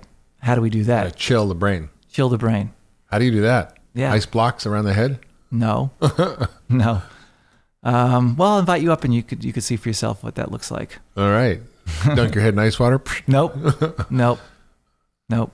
None of the above. Okay. So we have to be in mystery here? A mystery about what the device looks like, you mean? Yeah. It's basically the same concept as building a hyperthermia device, except remember now that technology itself was developed basically for anesthesiologists. So this was developed at Yale by Dr. Abreu, who's the person who actually discovered a way of measuring brain temperature objectively, externally. Okay, so that's kind of where this whole thing started from, to be honest with you. And you don't have to stick an electrode in your brain. You can literally map it out from the outside. You can map it out from the outside. So the ability to do that now allows a clinician to not only, heat the body to create hyperthermic states, but through other types of modalities to actually cool the brain safely, externally, with in the same way, meaning that you can actually apply a small device to a region of the skin, periorbital location, and you can actually change the temperature of the brain through this what's called the brain thermal tunnel. And that also creates heat shock protein 70. And I didn't know that until I was in Australia. That's amazing. So you're hopeful about the future of neurology, it sounds like. It's the first time I've been hopeful about anything in my life, to be honest with you. That's a big statement. Yes, it's true. If you're exposed to glyphosate, it harmfully affects the bacteria in your gut that produce really important amino acids that regulate your gene expression. And the pathway it disrupts is a shikimate pathway. And that leads to abnormal gene expression and not being able to actually do the things your body's supposed to do.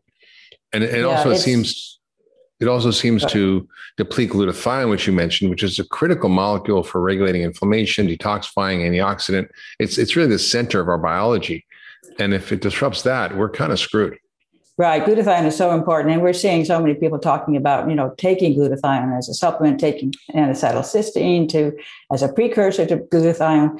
Methionine is the core essential sulfur-containing amino acid, and it is a precursor to cysteine, which goes to glutathione. Methionine synthesis is disrupted in E. coli by glyphosate. There was a study that showed that. So it prevents the microbes and also prevents the plants from producing methionine from inorganic sulfur. So this gives you, again, a deficiency in the sulfur-containing amino acids. So we have a deficiency both in the aromatics and in the sulfur-containing amino acids. And they're so important for so many things. It's just uncountable, practically, the ways that would impact, particularly your metabolism, and of course, also protein synthesis, and of course, all the hormones, that are affected, and the B vitamins. All of those things are going to be affected by these disruptions by glyphosate. And I mean, you're an MIT scientist. This is not some crazy fringe idea. This is you're an evidence-based scientist that's looking hard at the data and coming to these conclusions. Why? Well, first, before we get into why the government hasn't figured this out yet, let's talk about other diseases and how good the evidence is. How good is the evidence around cancer, for example, or diabetes, or autism, or any of these autoimmune issues that you're talking about? Mm-hmm. Yeah, cancer is actually the hardest one to explain, and maybe the weakest one. In fact, I would say cancer, of course, evolves out of mitochondrial dysfunction, so eventually it causes it.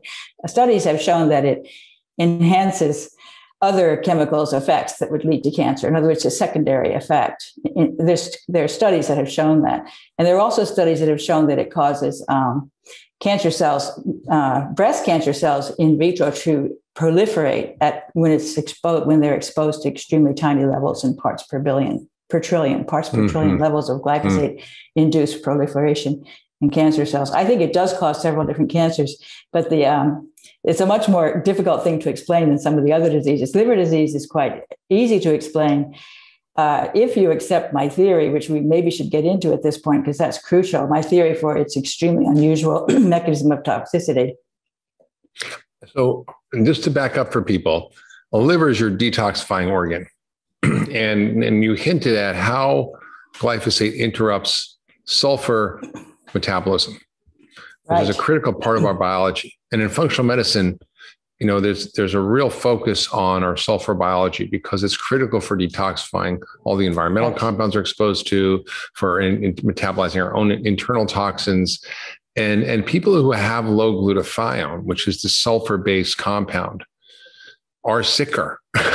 I remember reading one study that if you looked at people who were hospitalized versus not hospitalized, if you have this general lower levels of glutathione based on a gene that is important in regulating it, you're 50% of the time you're going to be more likely to end up in the hospital. So it's kind of a marker for overall health and well-being. And I personally have a lot of experience with glutathione because I had mercury poisoning and it gets very depleted. And I had to learn how to restore my sulfur metabolism, and also something called methylation, which is the B vitamins, because they're very interlocked. And when you think of your biochemistry, for those listening, it's like this big network of biochemical reactions, but right at the center of it is this two core systems that run all the time, literally every second, millions and millions of times a second, billions of times probably, called methylation and sulfation. And these pathways, I've written a lot about them. I've read books and articles, but this is the key to health. It's the key to gene expression, to immune function, to detoxification, and to cognitive function. I mean, it just goes on and on and on. So when this is screwed up, it's not just like some, sort of minor pathway that gets disrupted in human biology. It's a major pathway. So with that background, can you explain how glyphosate disrupts sulfur metabolism a little more clearly, and explain, what really the role of the sulfurs in maintaining health, and why we should be terrified about glyphosate and sulfate? Right. I mean, I think glyphosate disrupts sulfate synthesis, sulfate activation, sulfate transport, and sulfate delivery. It disrupts every step of the way for sulfate. And as you mentioned, mercury actually gets sulfated to detox it. If you can't sulfate the mercury, you're in trouble. I think that we have a systemic deficiency in sulfate in the glycocalyx, which is this lining of all the cells, like in the blood vessels. There's all this sulfate that populates these sugar molecules, complex sugar molecules in the lining the blood vessels. Those need to be heavily sulfated to have the blood circulation work correctly, and also for the cells to be able to receive signals and to bring in different things they're going to take in to digest. It's just really central. Having enough sulfate around the exterior of the cell. It also gives the red blood cells negative charge, which is important for the zeta potential in the blood. There's just all these things that are connected to sulfate. And I talk a lot about sulfate in my book. It's actually been central to my understanding of where biology has gone wrong. And I felt sulfate was in trouble with autism and with heart disease many years ago, long before I knew about glyphosate. So the sulfate and the glyphosate really came together very nicely for me to recognize how glyphosate is causing autism and probably heart disease through sulfate issues. And as you mentioned, the sulfation is very important for detoxing many of these fat-soluble chemicals that they go to the liver. It's the liver's job to detox them, and it takes them up. It adds sulfate, oxidizes them. It adds sulfate. The CYP enzymes that do that first step of detox are also suppressed by glyphosate. That's been shown in multiple studies. It suppresses the enzymes in the liver that modify these fat-soluble molecules to detox them and to make them water-soluble so they can be removed through the urine. Wait. So what you're saying basically is when toxins come in the liver, they have to be detoxified by the liver. And there are enzymes that do that are like the helpers. What you're saying is that glyphosate screws up those enzymes. Those chemicals can't get processed down the assembly line of detoxification.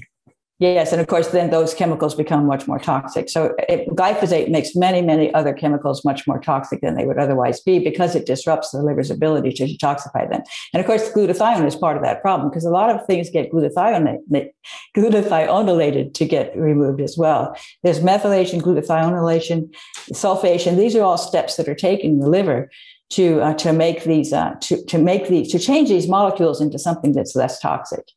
And that process gets broken down by glyphosate. So it's really quite remarkable, all the things that it can do to disrupt your health. The whole sulfate story in part, it's because these shikimate pathway, because the shikimate pathway produces those aromatics For example, serotonin gets produced in large amounts in the gut, actually, and also melatonin. They both are produced in large amounts in the gut. They are sulfated before they're shipped out, and then they arrive in the brain in a sulfated form. So I think the serotonin is actually transporting sulfate to the brain. This is something I talk a lot about. There's all these molecules that get sulfated in transit, not just the toxic chemicals, vitamin D, cholesterol, various sex hormones. They're all sulfated when they're shipped out. And then all these aromatics that come out of the shikimate pathway. So those molecules become deficient, which means that the sulfate transporters become deficient, which means that the brain doesn't get enough sulfate. And autism is very strongly linked to heparan sulfate deficiency in the brain ventricles. That's really been a core feature of autism that's been shown in both mice and humans. And I think it's just because there's not enough sulfate being delivered to the brain.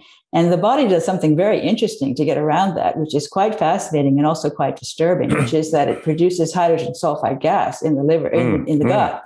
The autistic children produce hydrogen sulfide gas, which then floats up to the brain and then gets oxidized in the brain to make sulfate.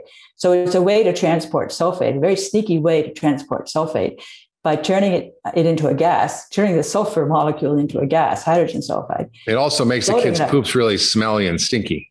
Yes, sticky. And it also gives them brain fog because hibernation is all involved with hydrogen sulfide gas. And it's basically people go into hibernation because they've got hydrogen sulfide floating in their brain. Their brain is, and then of course you have to have oxidizing agents to oxidize it to sulfate, which gives you the inflammation. It's the inflammatory process in the brain that's characteristic of autism. This kind of chronic low-grade encephalopathy that's a feature of autism is because the autistic brain is constantly trying to make sulfate from hydrogen sulfide gas. Okay, wow. This is just so much information. I'm just loving this. I think just to unpack it a little bit for people, when you eat foods with glyphosate, which is 75% of all, or 70% of all crops, and often it's used on GMO foods like soy, but even non-GMO foods it's used on like wheat. It is a whole host of different ways in the body that it screws things up, right? So what you're saying, it screws up this pathway that makes the neurotransmitters that help regulate gene expression important for cognitive function. It disrupts glutathione, which is critical for detoxification. It regulates immunity and oxidative stress. It also affects protein synthesis and immune function and can create a leaky gut and destroy the microbiome. So you've got all these mechanisms, not just one, but many mechanisms by which glyphosate destroys human health.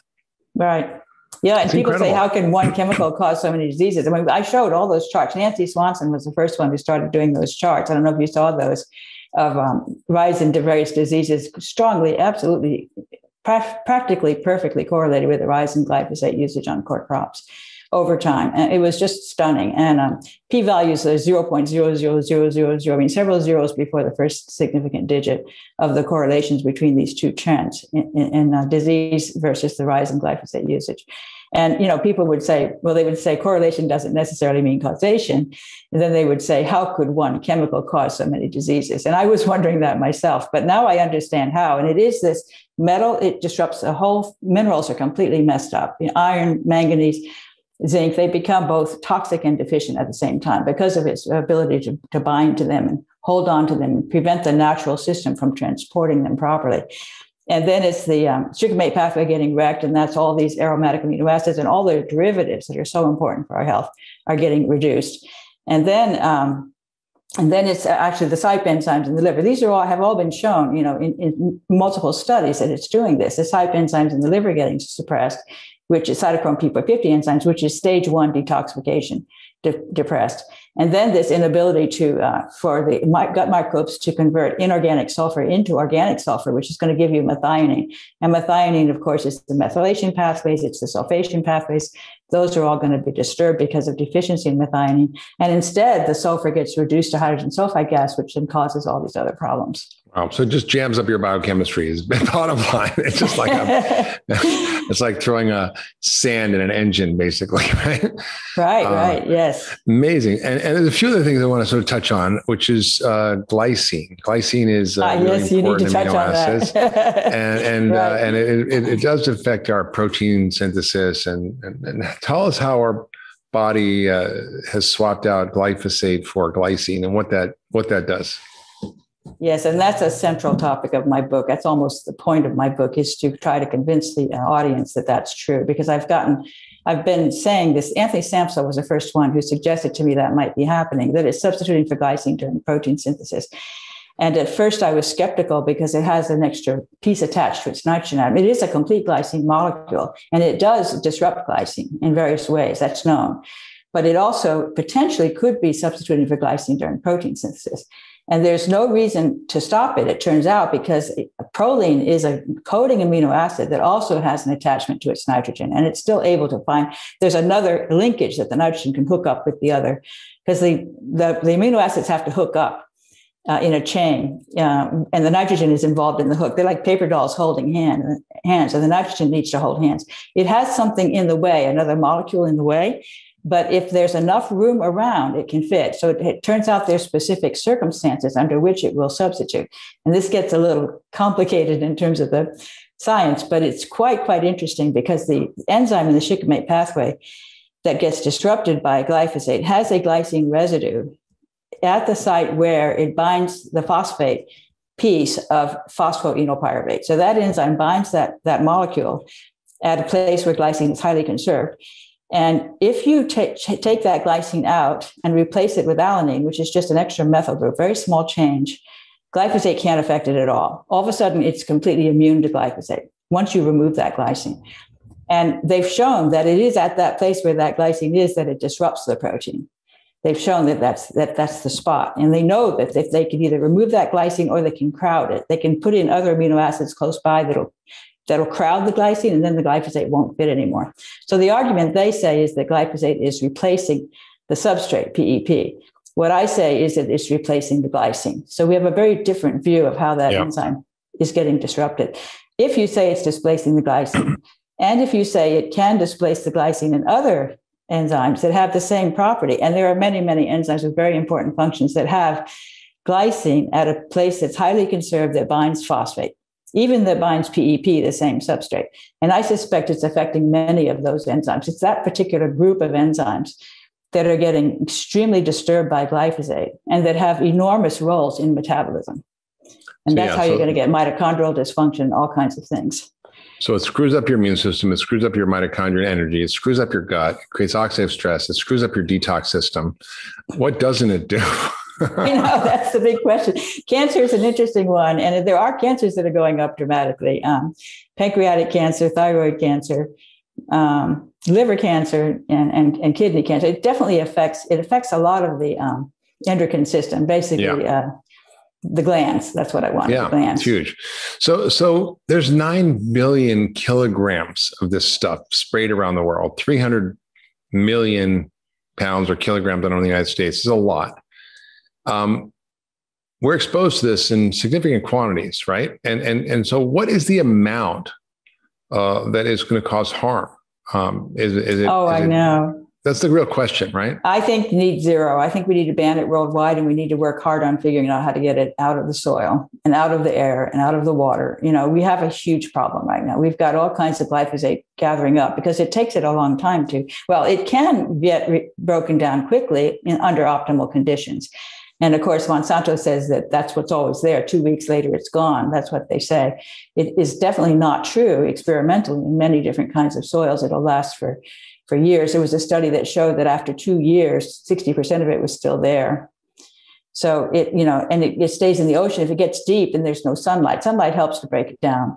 There are certain microbes that can metabolize it, but most microbes can't. So it has to be specialized microbes. I think we need to do research to actually figure out which microbes can we safely put in the soil to help break it down, because actually many of the pathogens can break it down, like the fungus. Yeah. We have all kinds of problems with fungus infections in both animals and plants, and fungus can break it down. So I think that's a reason why it's thriving.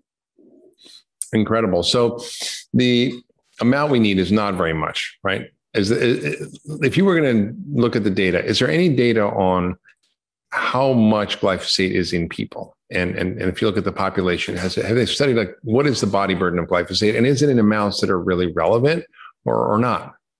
Yeah, that's a big question. Of course, it's a question of what you think is relevant. And one thing, it has been found in people. It's been found in large amounts in And in fact, it's been found correlated with disease. There was a study that showed people who had fatty liver disease, which is an epidemic. And the people who had fatty liver disease, they were tested for glyphosate in the urine, and they had statistically more than the ones who didn't have the disease. Wow. And among the ones who had it, the ones who had worse disease had statistically significantly more than the ones who had less worse disease. Wow. That's his fatty liver. And there was a study that's 90 million. By the way, 90 million people in America are affected by that. Yeah, it's huge. And I think glyphosate's really dead on. And the study on rats exposed them to levels of glyphosate that were below regulatory limits and caused fatty liver disease in those rats at those levels. The other thing that's coming out, at least lately, which is really shocking, is extremely low levels of glyphosate causing endocrine effects that are long lasting. There are these amazing experiments coming out recently where people expose pregnant rats to glyphosate at levels that are so low the rat doesn't look like it has any problems. The rat is perfectly fine. The babies are born. Everything's good. The pups grow up. They have their own offspring. They grow up, and you see all kinds of problems. So in other words, it's showing up in the second and third generation. So in the grandchildren of the rats that got exposed, there's the epigenetic changes that are passed through the lineage to other generations. So you're not only dealing with what you're exposed to, you're dealing with what your grandmother was exposed to. Yes, and of course we're now getting second, third generation showing up because it's been since 1975. Yeah, it's pretty terrifying. So it really is. I mean, I feel we have to ban this chemical worldwide right now. I mean, if we have any hope for the future, I feel like we really need to wake up and realize this is the thing that's causing all the problems that we're seeing. And it shocks me that we see all this obesity. Like this country is just, so many problems with obesity. And we just think, we're just watching too much TV and eating too much popcorn. I mean, that's just like really ridiculous to think that could be the reason why we have such a tremendous inability to keep the weight off. Yeah. Well, there's a whole science field called the study of obesogens. Mm-hmm. And obesogens are environmental chemicals that cause obesity. I've written a lot about this over the years, even 15, 16 years ago, I wrote about it because I used to see it in my patients. And when you start to improve their detoxification and get rid of these chemicals from their body, they actually do better. Their metabolism improves, their weight loss comes off. But what you're really saying is that most of us have levels of glyphosate in our bodies, including you and I, that do impair human health. Absolutely. And I'm sure people listening are wondering, what the heck can I do about it? Other than, like if Dr. Hyman and Stephanie, who's an MIT professor who's made her life work to study this, have high levels, what the heck am I going to do? Right? I know. It seems really hopeless. I was so depressed when I found that. I was really shocked, actually, that I was contaminated. It wasn't high, but it was there. It was measurable. And it's just really depressing that you can't avoid it. Which I think is the case. If you live in America, I mean, there are places in the world where you probably can, but it's very difficult to find a place here that without it. It's in the rain. It's in the rain, it's in the water, it's in the atmosphere, it's in their food. Yeah, the recent study in Brazil found it in the atmosphere, found it in the nanoparticles in the air in Brazil. Is the majority, though, from our food that we get it? I think so, but I'm not sure. I mean, that's always been my big question. I think people who live next to fields where it's being sprayed are in serious trouble. And they're going to get things like chronic obstructive pulmonary disease because they're breathing glyphosate. But I think most of us are getting it through our food and possibly through our water. I mean, there's a question of the water supply. And it could also be from the air. And I'm concerned about that with respect to biofuels, because I'm really quite wondering if biofuels are introducing glyphosate into the air in cities where they're being burned, because they're coming from, like, for example, ethanol. Bioethanol is coming from GMO Roundup Ready corn or sugarcane sprayed with glyphosate right before the harvest. So it could be in the atmosphere. I mean, it is in the atmosphere, and it could be from the air that you're getting exposure to the lungs. And that's another worry that I have. So is there a way for us, is there anything we can do, eat, take supplements, anything that can help us reduce our glyphosate levels? Take a sauna, wheatgrass enema? What are we going to do? Yeah, I mean, I'm a big fan of sunlight. And of course, vitamin D is so important, but I believe sunlight also helps you to make sulfate in the skin. I talk about that in my book. Quite fascinating science. And so sunlight exposure, I think, is extremely useful for improving your immune function. And your immune function is really central to your health. Many people in America have a weak innate immune system, and that's causing a lot of their diseases. Their diseases are actually there to help boost the immune function. They serve the immune cells to help improve their health. I believe, all these diseases like arthritis and things, gut dysbiosis and et cetera. But should we be taking, for example, sulfur-producing compounds that help boost glutathione, like lipoic acid and N-acetylcysteine? And yes, right. Should we be taking the methylating vitamin B vitamins to help with that sulfur and right? To make sure you have enough vitamins. Of course, I like to just eat really, really healthy foods. certified organic, whole foods, lots of green vegetables, lots of salad. But is that enough, though? I mean, is that enough? Because I don't think you've been doing enough. that already. So I'm thinking, okay, from my functional medicine perspective, how can I fix these problems? So glycine is another one. Taking glycine. That's one that I've talked to functional medicine specialists who like glycine as a supplement. Yeah, I love it. Yeah, because that's going to help to counteract the glyphosate substitution for the glycine, which is so important to try to prevent glyphosate. You can take amino acids of glycine. You can take sulfur boosting compounds like NAC and lipoic acid, selenium, milk thistle, Epsom salt baths. Epsom salt baths, vitamin D. These are all things people can do. And plus just cut out your exposures as much as possible from food. And then probiotics. Cut out exposure is crucial. Try everything you can to cut out exposure. And then probiotics, especially, it's curious that there was a study on cows that found that sauerkraut juice was beneficial for cows that were, I can't imagine these cows eating sauerkraut, but they were sick and they had glyphosate in their urine, and they gave them several things, but sauerkraut juice was one of the things they gave them. And I don't know how they thought to do that. But I found that quite interesting because I was wondering whether, and it hasn't been proven, whether the microbes in the sauerkraut juice were able to metabolize the glyphosate. I feel like if you could get microbes growing in your gut that can metabolize glyphosate, you would be a lot better off. And so Acetobacter, there are species of Acetobacter that can metabolize glyphosate. So one could hope they might be in apple cider vinegar, fermented foods. It's a possibility. It hasn't been proven, but it's something that I find appealing. So we sort of need a multi-pronged approach. When somebody comes in and they complain of abdominal pain, maybe they get fullness or bloating after they eat. Maybe they have diarrhea after they consume, or just diarrhea during the day. And they may feel nauseous or have excess gas. And so then you get a good detailed history of what they're eating. Sometimes people, it throws somebody off because they may not have had problems with dairy prior to when they, at a younger age, and then they developed. And so they're confused as to why they have started to have problems now. But as I mentioned, you can develop problems with issues with lactose and digesting dairy at any point in your life. It increases as we get older, and it often can increase after we've had, some sort of infection or inflammation or antibiotics in our system. And so, you want to just figure out what is somebody dealing with, the abdominal pain, the bloating and gas.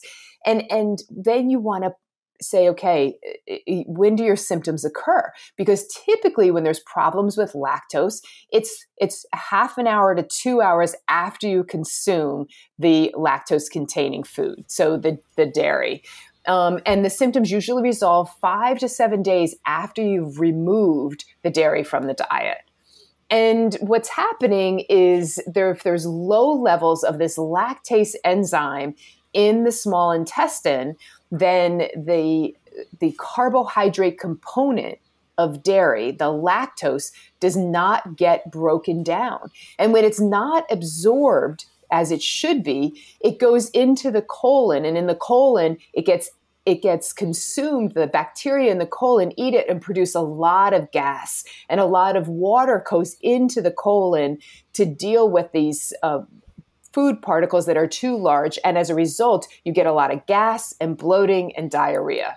So it is a very hard food to digest and absorb. We see it all the time. And so it's the reason we wanted to talk about it and do this podcast is because it's so common, and patients are really struggling with it all the time. And even though, to you and I, it's like, okay, we, of course, go off dairy.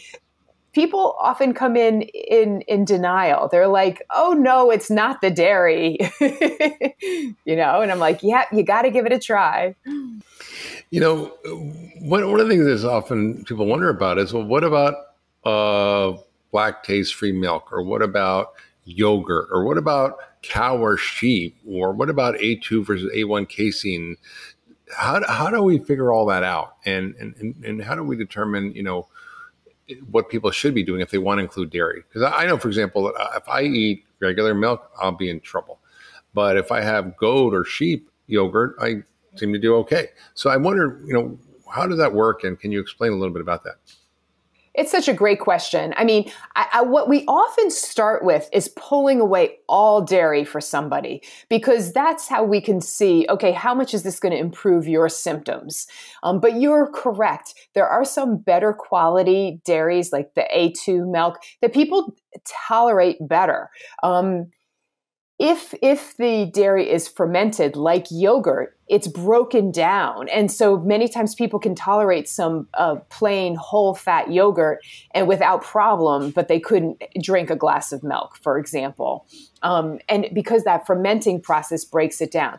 For other people, they can't tolerate anything. So some people even have to be a little they have to watch even butter intake, and they have to go with something like a ghee instead. So there's many ways you can react to dairy. So we're talking about reacting to the lactose in dairy, which is the carbohydrate component of dairy. That's what we're talking about here. But people also react to the proteins in dairy, and they can have food sensitivities or food allergies to that dairy as well. So there's multiple ways people can react to dairy. So we always start with pulling it all out and then maybe adding back in some easier to digest dairy if somebody really wants it and they don't have a problem with it, such as a full fat, non-sweetened yogurt.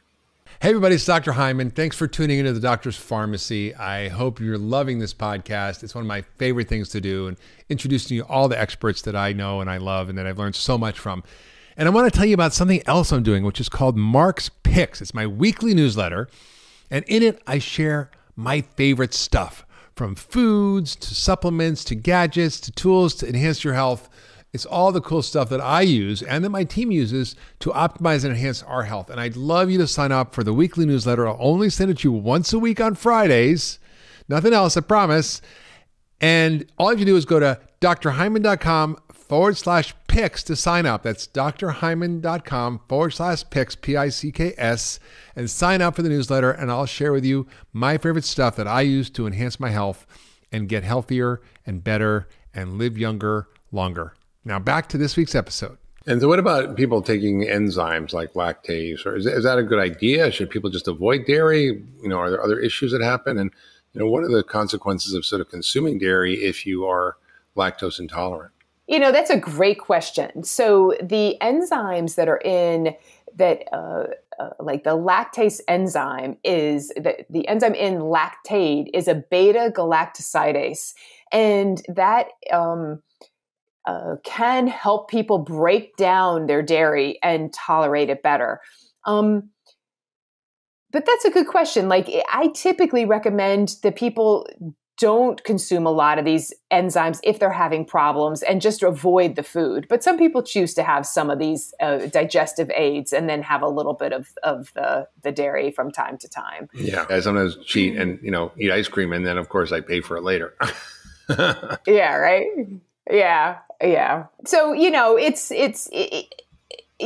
think that these enzymes may be helpful for some people, but I think the reason that we're so focused on dairy is everybody was like, you got to get your calcium. You got to get your calcium. It was a huge marketing campaign to promote the amount of dairy that we needed to consume. And so it's really important to remind people that there's so many other ways to get their calcium. Almonds, almond butter, great sources of calcium. Sardines, great source of calcium. Salmon in a can has bones in it, it's great source of calcium. Broccoli and your greens are a good source of calcium. And so there's lots of ways you can get good calcium in your diet, and you don't have to feel like you need to be getting it from dairy products. Yeah, and I would just underscore that anybody listening who wants to hear about dairy should listen to the podcast I did with David Ludwig, where he dug into the article that he wrote with Walter Willett, who's one of the leading scientists at Harvard, called Milk and Health. And if you want to Google it, it's New England Journal of Medicine, Milk and Health. We'll put it in the show notes, but there's also a great Medium article he wrote about it as well. And bottom line is that, all the propaganda about milk needing for your bones, it actually increases fractures. It's, it doesn't do a lot of things that it was promoted to do by the Dairy Council and the Got Milk ads. It's not a great sports drink. It's not great for weight loss. It's not great for osteoporosis. In fact, it may cause osteoporosis. It may cause allergies, digestive issues, as we mentioned, even autoimmune diseases, cancer. So I think there's a lot of reasons to be cautious about dairy. And I think just to underscore the fact that when we're talking about dairy, we're talking about sort of modern cow dairy. Sometimes heirloom cows have different, or grass-finished cows have different properties and better tolerated. Sometimes sheep and goat is better tolerated. So it really depends on sort of you and a personal decision. But it's not nature's perfect food unless you're a calf. And it's also, problematic in many, many ways. Absolutely. As we see here with some of these cases, like this first one here was a 25-year-old gentleman who came to see me, and he was really healthy actually, and he was doing well until about a year ago, and he had like a stomach bug. He was traveling and he got some stomach bug. He didn't really think much of it. He recovered from it. But at the time he had like a fever and some diarrhea. He recovered from the bug. But then since that point in time, he still had episodes where he was rushing to the bathroom and had diarrhea and bloating and gas production. And he really couldn't figure out what foods were involved at all. And he didn't think any food was involved. And he was, so he wanted to figure it out. So based on his timeline of symptoms, and, that we gathered from him, we said, even without any testing, we said, let's just do a trial off of dairy and see what happens. And within a week, his symptoms got all better. And he thought was just, did a wonderful job at, I fixed all his, I know, right? I fixed his diarrhea and gas and bloating. And he just avoids really most dairy because he feels better at this point in his life. So it's sometimes, can make a huge difference and something that we really encourage a lot of people to give a trial for. Yeah, I think, we've all been sort of brainwashed that we can't live without milk and dairy, and that it's important for all these reasons, which turns out not to be. I would say that, clinically practicing functional medicine for plus 30 years, and you also, is one of those foods that is really problematic for a lot of people, not just lactose intolerance, but eczema, asthma, just general digestive discomfort, acne, autoimmune diseases, all kinds of problems clear up when you stop dairy. So if you've never done it, I would encourage people to think about just taking a holiday for 3 or 4 weeks and just then adding it back and seeing what happens. You'll know. Your body will tell you very quickly whether or not you are intolerant of dairy. Well, because it may not cause lactose intolerance, but you can get other reactions like congestion, sinus infections, all kinds of skin issues, eczema, and so forth. And we did a vegan diet challenge with Katie Couric, and she has eczema. And she's like, and arthritis, and she got off all that junk, and it got better. Oh, good for her. Good for her. It is amazing. Like you were mentioning, you can have a hard time digesting the carbohydrate in the dairy and have the lactose intolerance. And you can also have a sensitivity to the proteins in the dairy. And with a sensitivity with the proteins, a lot of times that will cause acne, or it'll cause the eczema or asthma or inflammation in the skin. And of course, you can have an immediate reaction to dairy too. You can have an IgE allergy. So you can have an allergy, a sensitivity, or a lactose intolerance. There's so many ways that people react to dairy. And my second case here was a 20-year-old woman who came in and she got bloated every time she ate. She felt full and she sometimes had diarrhea and stomach pains. So she was just really struggling with her digestion. It would sometimes be constipated, but then sometimes diarrhea, sometimes rushing to the bathroom, really feeling bloated a lot. And when we got her history, we realized that she had this long history of acne. Well, she's only 20, so it wasn't that long, but a history of acne.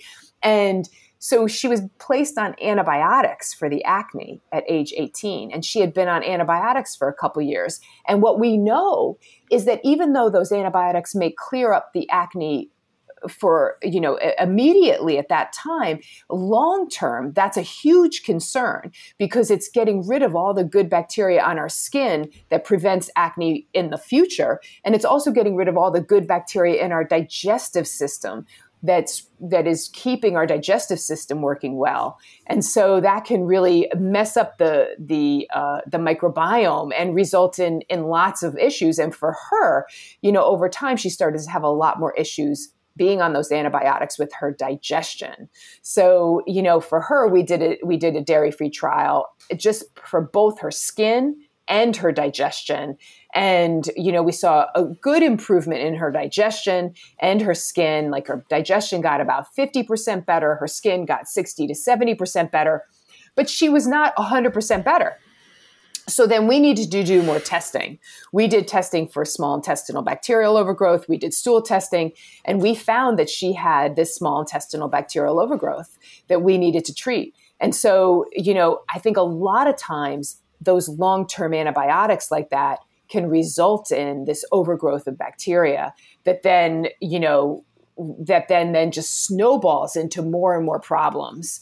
And so we needed to treat that with an herbal approach. And it was at that point when we kept her off of the dairy, treated her bacterial overgrowth, that she, started to get much better in terms of her digestion. Her skin improved, her digestion improved, and her pain in her belly improved significantly as well.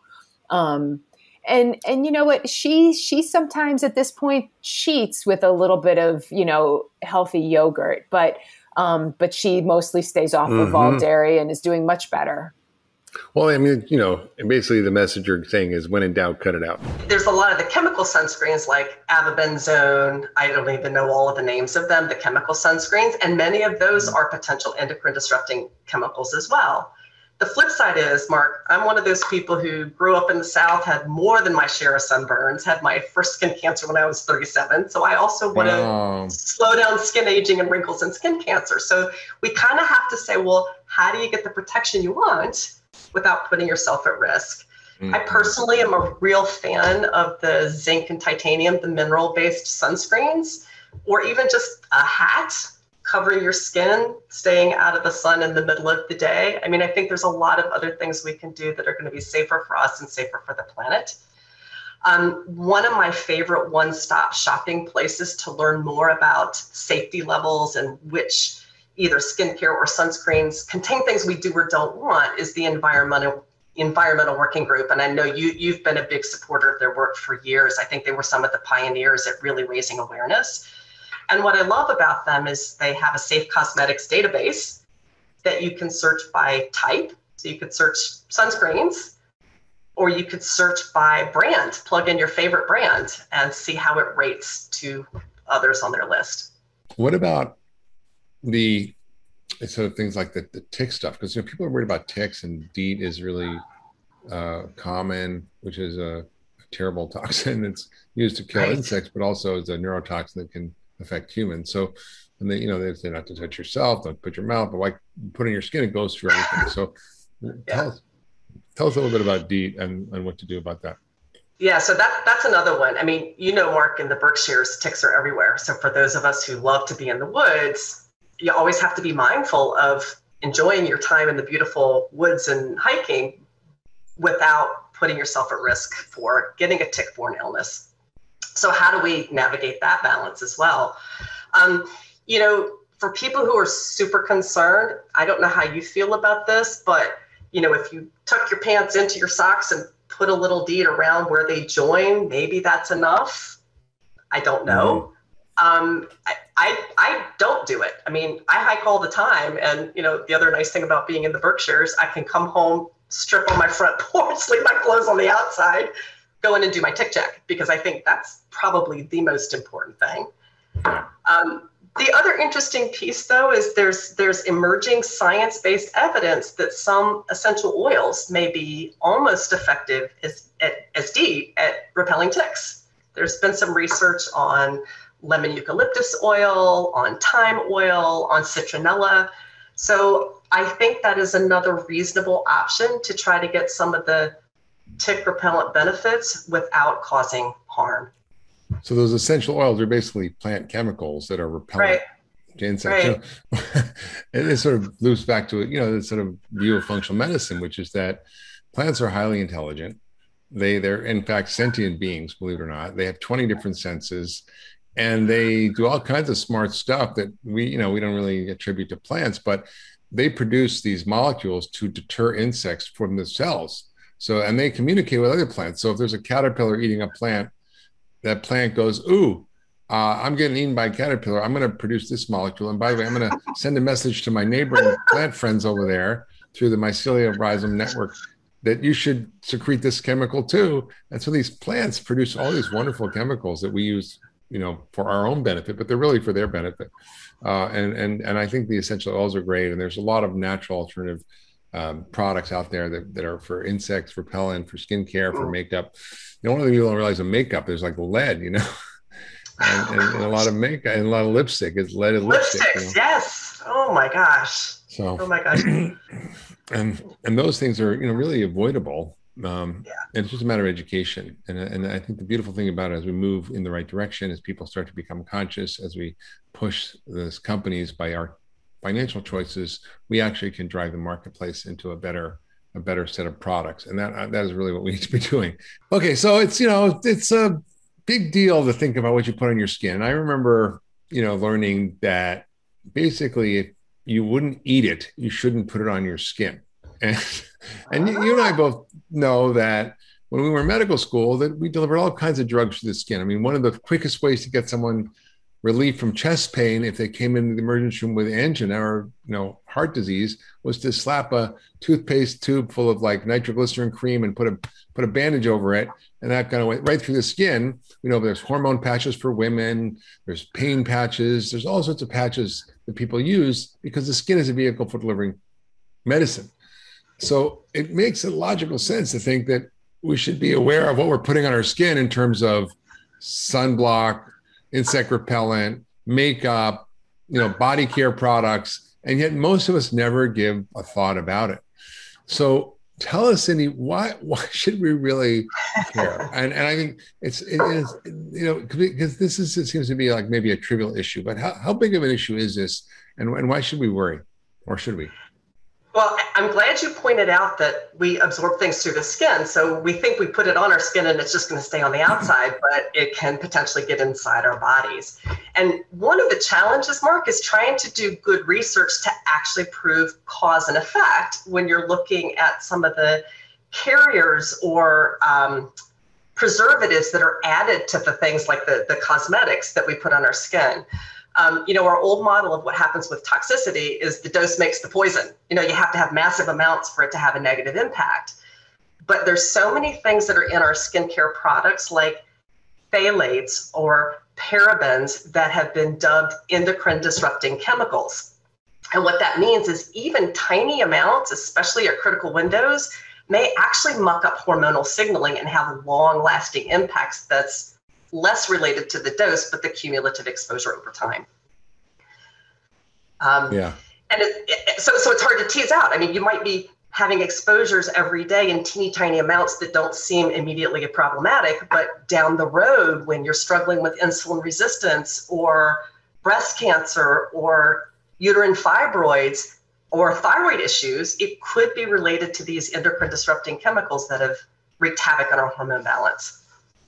I mean, so it's like, why are all these compounds used in these products? I mean, why do we need all these petrochemical, endocrine disrupting, hormone busting, disrupting compounds? Why are they there? It's a great question. So parabens typically are added as a preservative to extend the shelf life of your skin creams or your topical creams. Phthalates are rancid. Yeah, so it won't go rancid. So you can keep it on your shelf for a year or two and it won't smell funny or it won't go bad. And so you don't get bacteria. I mean, some of them are trying to keep contaminants out. Phthalates tend to be embedded with fragrances to make things smell pleasing to us when we put them on our bodies. And those are also endocrine disrupting chemicals. And is there a way to measure in the body whether there are these chemicals that are there from these products that people are using? That's a great question, Mark. In studies that are trying to tease out how they influence our health, they often look at urinary levels to see how much people are exposed to. It's a little bit challenging, however, because it turns out that all of us show evidence of exposure to these chemicals. So it's a little bit hard to know what to do with measurements, other than trying to do it from a scientific standpoint to say, do the levels track with health outcomes? In clinical practice, I have not done that. I don't know if you found it helpful or not. And when I was first looking at it, we ended up coming back to the same recommendations anyway. We need to reduce exposure and find ways to support your body's getting rid of them. Right. I mean, everybody should cut out toxins from their life, and everybody should do all the things they can to upregulate their biology to detoxify these compounds, for sure. But sometimes it's really helpful. Like, people just don't know about their exposures. I had one woman who was using a sunblock for years, and her makeup, we checked her urine, she had super high levels of parabens. I'm like, oh, this isn't good. And other people have high levels of phthalates because they're drinking from plastic water bottles, or people have BPA because they're not aware of where it's coming from, which is bisphenol A that comes from credit card receipts or restaurant receipts, or just all kinds of gas station, all that stuff. It's a lot. It's in plastics, it's in bottles. So I think we really can raise awareness by seeing that it's in your system. I think I find that often helpful for people to change their behavior too. It's like, and then you can actually track it and see that it's coming down and see what's happening. And I think it is a little amorphous because when you look at on an individual level, it's hard to draw the connections in a one-to-one level of whether this caused the problem or not. But if you look at a population-wide level, these toxins clearly are linked to all sorts of harmful effects in terms of endocrine disorders, heart disease, cancers, and more. And I think it really is important for people to understand what they're doing, what they're putting on their body. Right. So the other thing I'd love you to talk about is some of the epigenetic effects of the toxins on the fetus when the mother is exposed to the products that could cause these hormone disruptive chemicals to get in the blood of the baby. Yeah, I think that's really important to understand that there are critical windows or critical timeframes that it's even more important to reduce exposure. And one of those classic timeframes is when a woman is pregnant. Even little bits of exposures in utero may affect the fetus, and then those impacts persist into adolescence. A study a few years ago, what they did, a lot of the data has to be correlative, but they measured urinary levels of phthalates and parabens in women at 2 different points in their pregnancy. And then when their babies were born, they tracked them for 9, 10, 11 years. And they found that higher levels of phthalates and parabens in the urine, the daughters of women with those higher levels ended up going into puberty earlier, which now that doesn't prove cause and effect, but sometimes you can't ethically design a study. And when we see research like that it does correlate with endocrine challenges down the road, we have to take that seriously. There's been some other research linking exposure in utero in particular, or early childhood, to phthalates and parabens, to higher incidence of ADHD-like symptoms in adolescents. So even neurodevelopment. Again, a lot of the data is correlative and epidemiologic, but we can't really design a placebo-controlled double-blinded trial to willingly expose one group of women and not expose another and track their children for 20 years. Yeah. I mean, it's linked to ADD, to neurodevelopmental issues, behavioral issues, later stage symptoms of, obesity, even diabetes, heart disease, cancer, when they're exposed to these compounds in utero, which is kind of striking because I think people don't seriously think about what they're putting on their skin, but it is one of the most important things that you do every single day. Literally, you're doing, besides eating, most of us put stuff on our skin every day, whether it's shampoo, whether it's face cream, whether it's makeup, whether it's sunblock, whether it's insect repellent. Like, these are things that we use a lot of in America, and unfortunately they're really problematic. So let's say you go, oh geez, I've been using this stuff for a while, I'm going to switch to all these other products, but what do I do to get rid of these embedded toxins? Because if we did a fat biopsy of every American, we wouldn't be too pretty. There'd be a lot of these compounds in there that are stored in there. How do we begin to help get them down? And we've done podcasts on detoxification, but And we're not talking about like a water fast or some crazy thing. We're talking about you supporting the body's natural built-in detox pathways. How do we do that? Mark, before we jump into that, I want to come back to something that you just said about the fat biopsy. And I know that urine levels can sometimes be really helpful at motivating people to say, oh my gosh, I need to look at this. But we have to be aware that even if they're not showing up in the urine, if we've had old exposures, they do tend to get deposited in fat. And we're not doing fat biopsies on people. I just want to point that out. So don't use an okay looking urine to say, oh, okay, not a problem for me, right? Right, for sure. And it's been a concern as well if those are all residing as deposits in fat tissue. If somebody really rapidly loses weight and starts to mobilize all those stored toxins, it could potentially put extra burden on a lot of different processes in the body. So it's just food for thought. And you have done a lot of podcasts on detoxification, and it really is coming back to the basics. I mean, how do we get rid of things? We break a sweat by going out in the woods or exercising or sitting in a sauna. We really have to focus on optimal gut function, hot fiber dense diet, a healthy microbiome, and specific foods that support all of our detoxification pathways. We can talk about a few of those. Drinking enough water. I mean, it's really, I don't know that there is a super magic for these endocrine disrupting chemicals, except it's really important to make sure our detoxifying enzymes have the nutrients they need to do their job. And what are those things that our body needs most of to actually get rid of these toxins? Yeah, we need B vitamins, we need magnesium, we need the sulfur-containing amino acids that are rich in foods like broccoli, kale, Brussels sprouts, garlic, onions, the allium family. Antioxidant-rich foods can kind of fill the gap with some of the deeply pigmented fruits and vegetables. Similar theme, I think, that's come up in other areas, but those are some of the foods that are most important. Prebiotic-rich foods that can select out a healthy, robust, diverse microbiome that can also kind of, if we have detoxified and mobilized things, can help us get rid of it and clear it out of our system. No, I was just saying other practices that we can do to help our detox system, like saunas, exercise, lymphatic drainage, and infrared saunas, hot and cold therapy. All those things help mobilize toxins from our system. Right. Yeah. Do you have any favorites yourself?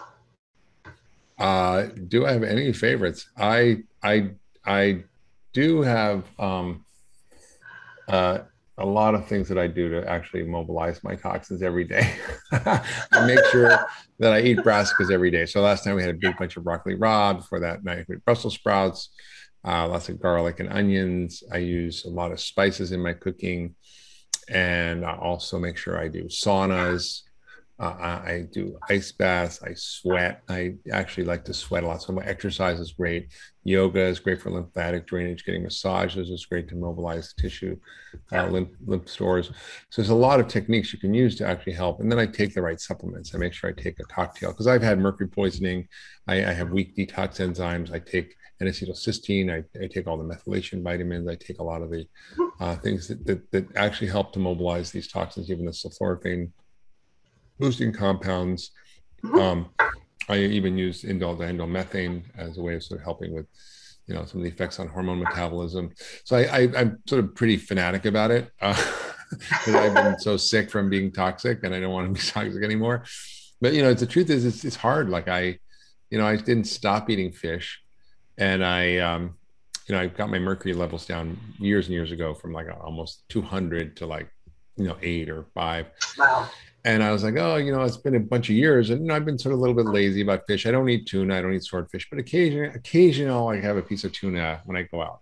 Occasionally I'll eat halibut. I never eat swordfish. Occasionally I'll have, more fish than I would think. And I thought, I'm good. But I just checked my levels, and again, my level was super high. I had like 37 on a challenge test. Wow. I think we're just in such a toxic world, and it's hard. I mean, last night I made a delicious, Spanish-y kind of Greek baked cod with tomato sauce, but like cod is not terrible. It's not the worst, but it's definitely got mercury. And I'm just like, oh, what am I doing? Well, it's like, what are you going to eat? So I've come to believe that, grass-fed regenerative meat or wild meat is probably the safest protein on the planet. I know it's maybe controversial to say that, but even you've got, unless you've got really well grown whole grains and beans that are regeneratively raised and have no glyphosate sprayed on them and are not, genetically altered. I mean, there's like a lot of messy stuff in the plant world. So I don't know, but I definitely make sure I upregulate my system all the time.